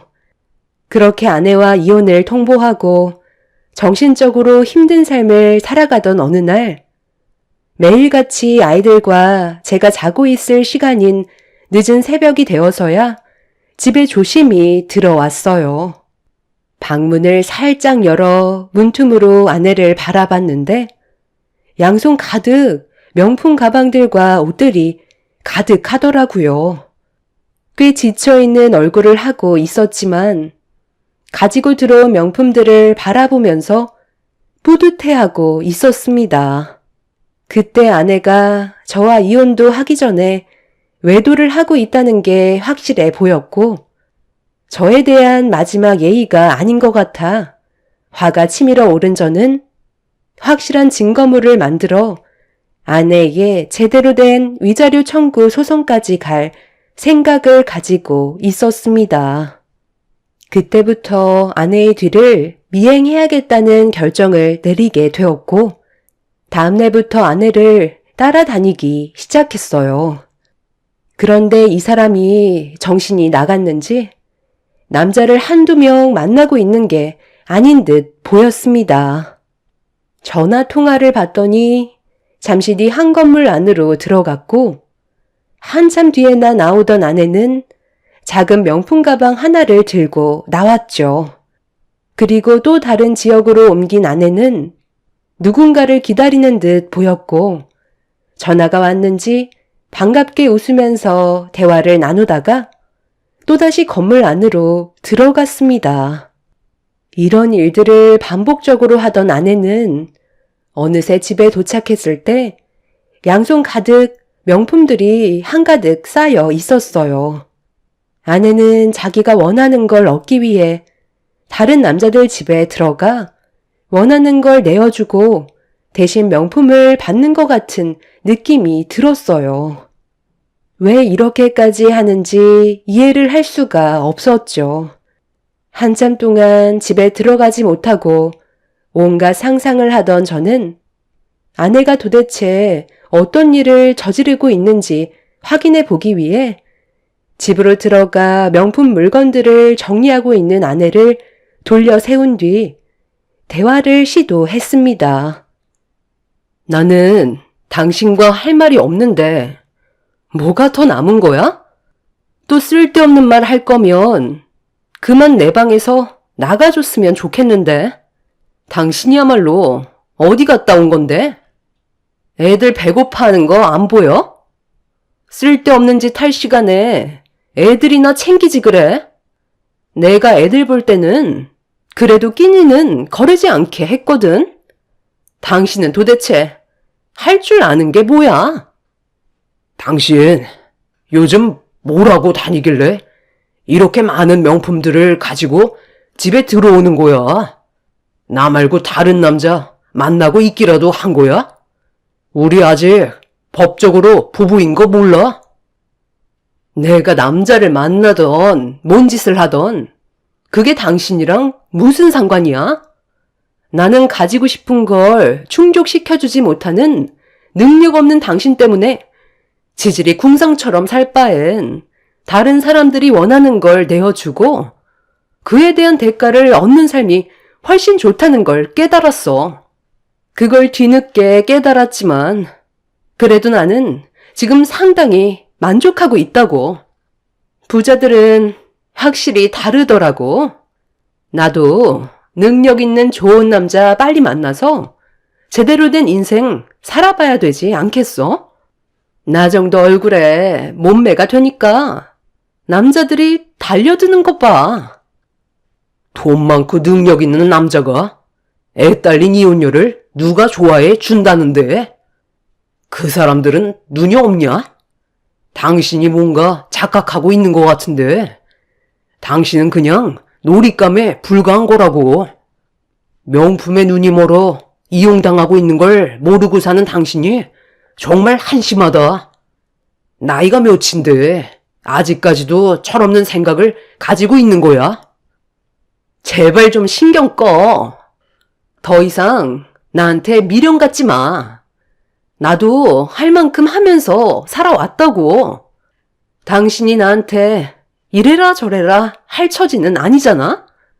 지금까지 살면서 나를 제대로 충족시켜준 적 있었어? 단 한 번도 없었잖아. 나는 내 삶 찾아갈 테니까 당신은 애들이나 키우면서 평생 찌질하게 자식들을 위해서나 살아. 저는 아내의 마지막 한마디에 감정을 조절하지 못하고 얼굴에 손을 올려붙이고 말았습니다. 아내도 가만히 있을 성격은 아니라 제 뺨에 손을 올렸고 저희는 씻을 수 없는 상처까지 남아버리고 말았어요. 저는 아내를 진심으로 사랑하고 있었어요. 그렇기 때문에 10년이 넘는 시간을 버티며 살았던 거죠. 철없어 보이고 물질욕이 어느 정도 있어 보여도 여자로 태어났으니 꾸미고 싶은 건 당연하다고 생각했기 때문에 아내가 원하는 걸 맞춰주기 위해 최선을 다해 살아왔었습니다. 사랑하지 않았다면 바로 이혼을 했었겠죠. 하지만 부부라는 건 저 혼자만 잘한다고 해선 되는 게 아니더라고요. 제가 하는 만큼 상대방도 저에게 어느 정도 해야 균형을 맞출 수 있다는 걸 알 수 있었습니다. 한쪽만 희생한다는 건 옳은 방법이 아니었던 거죠. 다른 남자들 집에 드나들었던 아내의 모습들이 너무 실망스러웠고 사랑했던 마음은 더 이상 남아있지 않게 되었어요. 오히려 더럽게 느껴지기 시작했죠. 저는 아내가 어떤 짓을 저지르고 있는지 처갓집에게도 보여주기로 결심하게 되었고 며칠 뒤 아내가 고급 맨션에 들어가는 걸 놓치지 않고 뒤따라 갔어요. 그리고 어느 집에 들어가는 것까지 확인할 수 있었죠.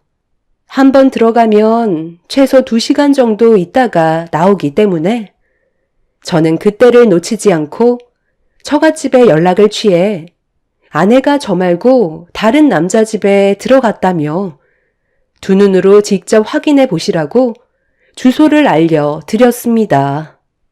장인 장모님은 믿을 수 없다는 듯 오히려 저에게 온갖 막말을 퍼부으셨지만 제가 장인어른한테 보내드린 사진 한 장에 처가댁은 제가 알려드린 주소로 달려올 수밖에 없었어요. 이혼을 하기 전에 외도를 한다는 건 당연히 불리한 조건을 만들게 되는 거라 장인 장모님 발등에 불이 떨어진 상황이었죠. 숨을 헐떡이며 건물 앞에 서 있는 저에게 달려왔고 현장을 잡기 위해 건물 안으로 들어갔습니다. 장모님은 꼭 들어가서 확인을 해봐야 되겠냐고 불안에 떨고 있었지만 장인어른은 두 눈으로 직접 확인해 봐야 한다면서 제가 보내준 사진 한 장에 얼굴이 붉어지셨어요.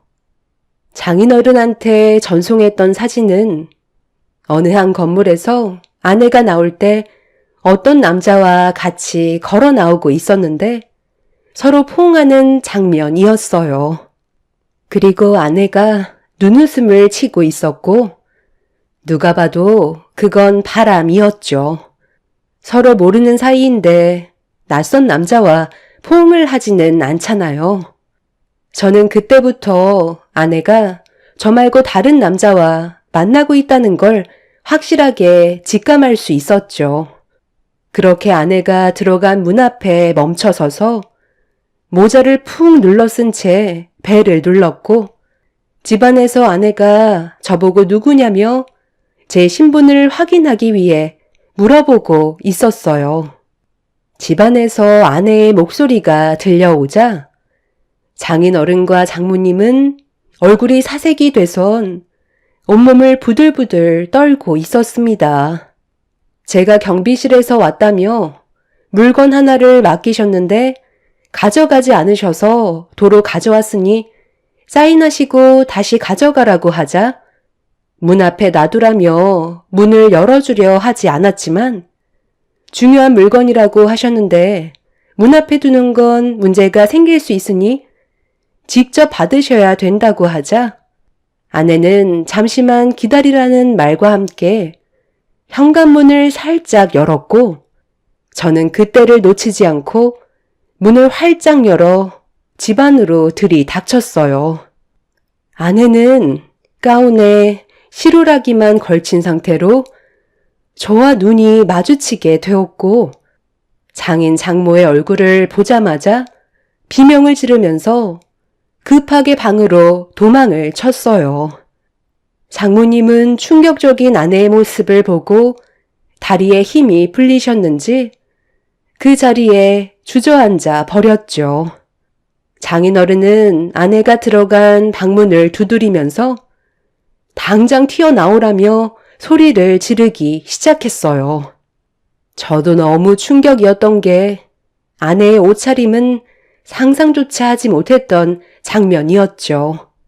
방 안에서 나오지 않는 아내에게 당장 튀어나오라고 화를 냈지만 방 안에서 끝까지 나오지 않길래 억지로 문을 따버린 뒤 방 안에 있던 아내를 확인하는 순간 상상도 못했던 광경이 눈앞에 펼쳐져 저희 모두는 경악을 하고 말았어요. 당신 지금 뭐 하는 짓이야? 내가 뭐 하는 거냐고 물어보고 있잖아. 당장 멈추지 못해? 이리 내놔. 이것들 전부 다 뭐야? 왜 이게 당신 가방에 전부 들어가 있는 건데? 아이, 내놔. 그건 내 거야. 당신이 뭔데? 내 일에 참견이야. 나는 타당하게 대가를 치르고 가져가는 거라고. 여긴 어떻게 알고 온 거야? 지금 날 미행한 거니? 그럼 지금까지 당신이 손에 들고 있던 명품들이 전부 다 이런 식으로 가져왔던 거였어? 이건 엄연한 범죄라고. 법적으로 처벌받을 수 있다는 거 몰라? 뭐가 문젠데? 나는 방 청소해주고 타당하게 받는 보상이라고. 이 사람들 돈 많은 부자들이잖아. 명품 같은 거 한두 개 없어진다고 큰일 나지 않는다고. 지금까지 나한테 연락 한 통 온 적 없었어. 문제가 생겼다면 지금쯤 경찰서에서 전화가 왔겠지. 그만큼 이 사람들은 자기가 명품을 몇 개나 가지고 있는지 모른다고. 예, 지희야. 그래도 이건 아니지. 아무리 네가 가지고 싶은 물건들이 있다고 해도 이건 주인이 있는 물건이잖아. 가방에 집어넣은 물건 다시 제자리로 돌려놔라.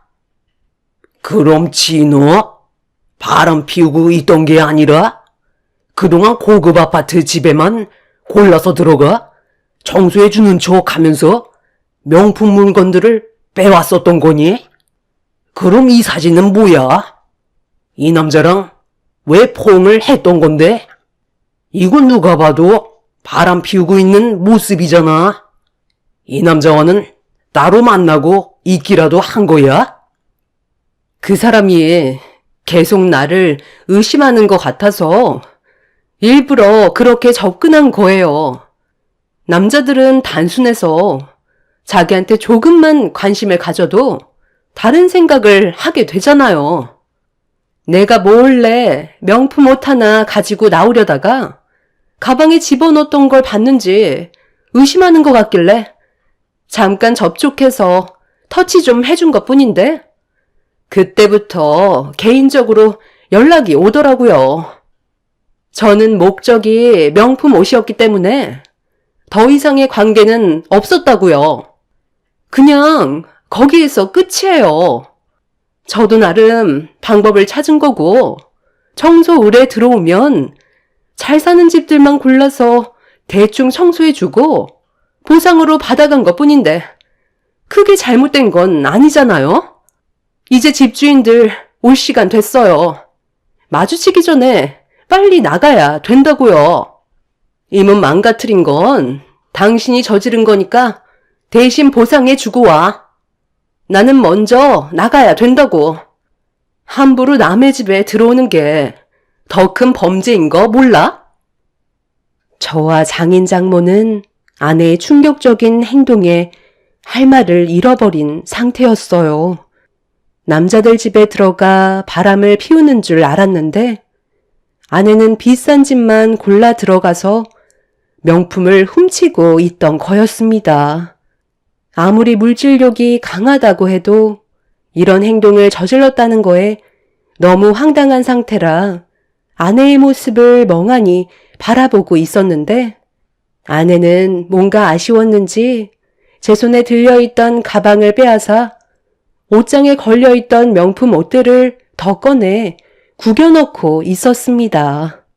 장모님은 그 모습을 보며 눈물을 흘리셨고 저와 장인은 아무 말도 하지 못한 채 문제가 있는 아내의 행동을 바라볼 수밖에 없었어요.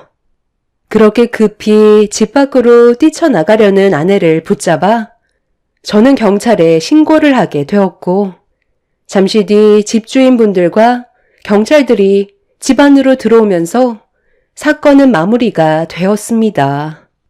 결국 아내는 경찰서에서 조사를 받게 되자 피해본 사람들이 상당히 많다는 걸 알 수 있었고, 아내의 집에 있던 명품 물건들은 제 주인한테 다시 돌아갔지만, 많은 사람들이 피해를 보게 된 거에 대해 아내를 상대로 소송을 걸었습니다. 결국 법적인 처벌을 면하지 못하게 되면서 징역을 살 수밖에 없었어요. 장인어른은 자기 딸이 받게 될 처벌 정도를 최대한 낮추려고 변호사를 선임해 여러 가지 방법을 동원했고, 정신질환이 있다는 문제로 밀어붙이면서 아내의 징역을 어느 정도 감형받게 할 수 있었습니다. 하지만 한두 명이 피해를 본 게 아니었기 때문에 그에 따른 위자료도 같이 보상을 해줘야만 했었죠. 아내는 이렇게 된 게 전부 다 제 탓으로 돌리고 있었어요.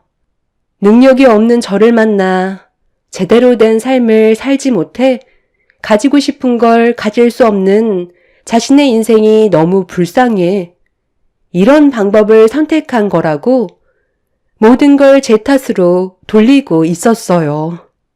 아내와 살면서 단 한 번도 쉰 적 없이 모든 걸 해주기 위해 밤낮 가리지 않고 일만 해왔었는데, 아내에게는 그저 부족한 남편일 뿐이었던 거죠. 그날 이후 저희는 이혼을 했고, 지금 현재 저는 아이들과 함께 살아가고 있습니다. 아내는 앞으로 6개월의 징역을 살아야 하지만, 그 시간 동안 자기가 무엇을 잘못했는지 되돌아봤으면 좋겠어요. 그리고 다시 사회로 나왔을 때는 제대로 된 삶을 살길 바랄 뿐입니다.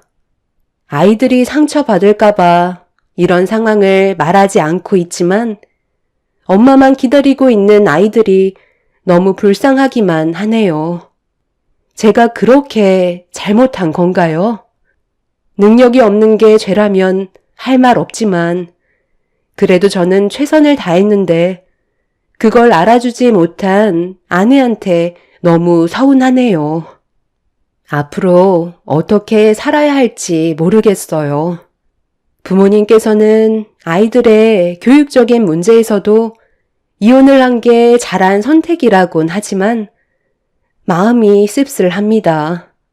제가 진심으로 사랑했던 여자가 변해버려 이혼을 하게 된 거니까요. 저희 부모님께서는 아내가 다시 사회로 나와도 절대 못 고친다며 또다시 같은 범죄를 저지를 거라고 합니다. 그래서 이혼을 한 부분에 대해서는 마음 아파하지 않아도 된다고 하지만 아내의 저런 모습을 보니 안타깝기만 하네요. 앞으로 아이들을 위해 또다시 열심히 살아가겠지만 아내도 하루빨리 정신을 차리고 제대로 된 삶을 살았으면 좋겠어요. 제 사연을 들어주신 분들 감사합니다.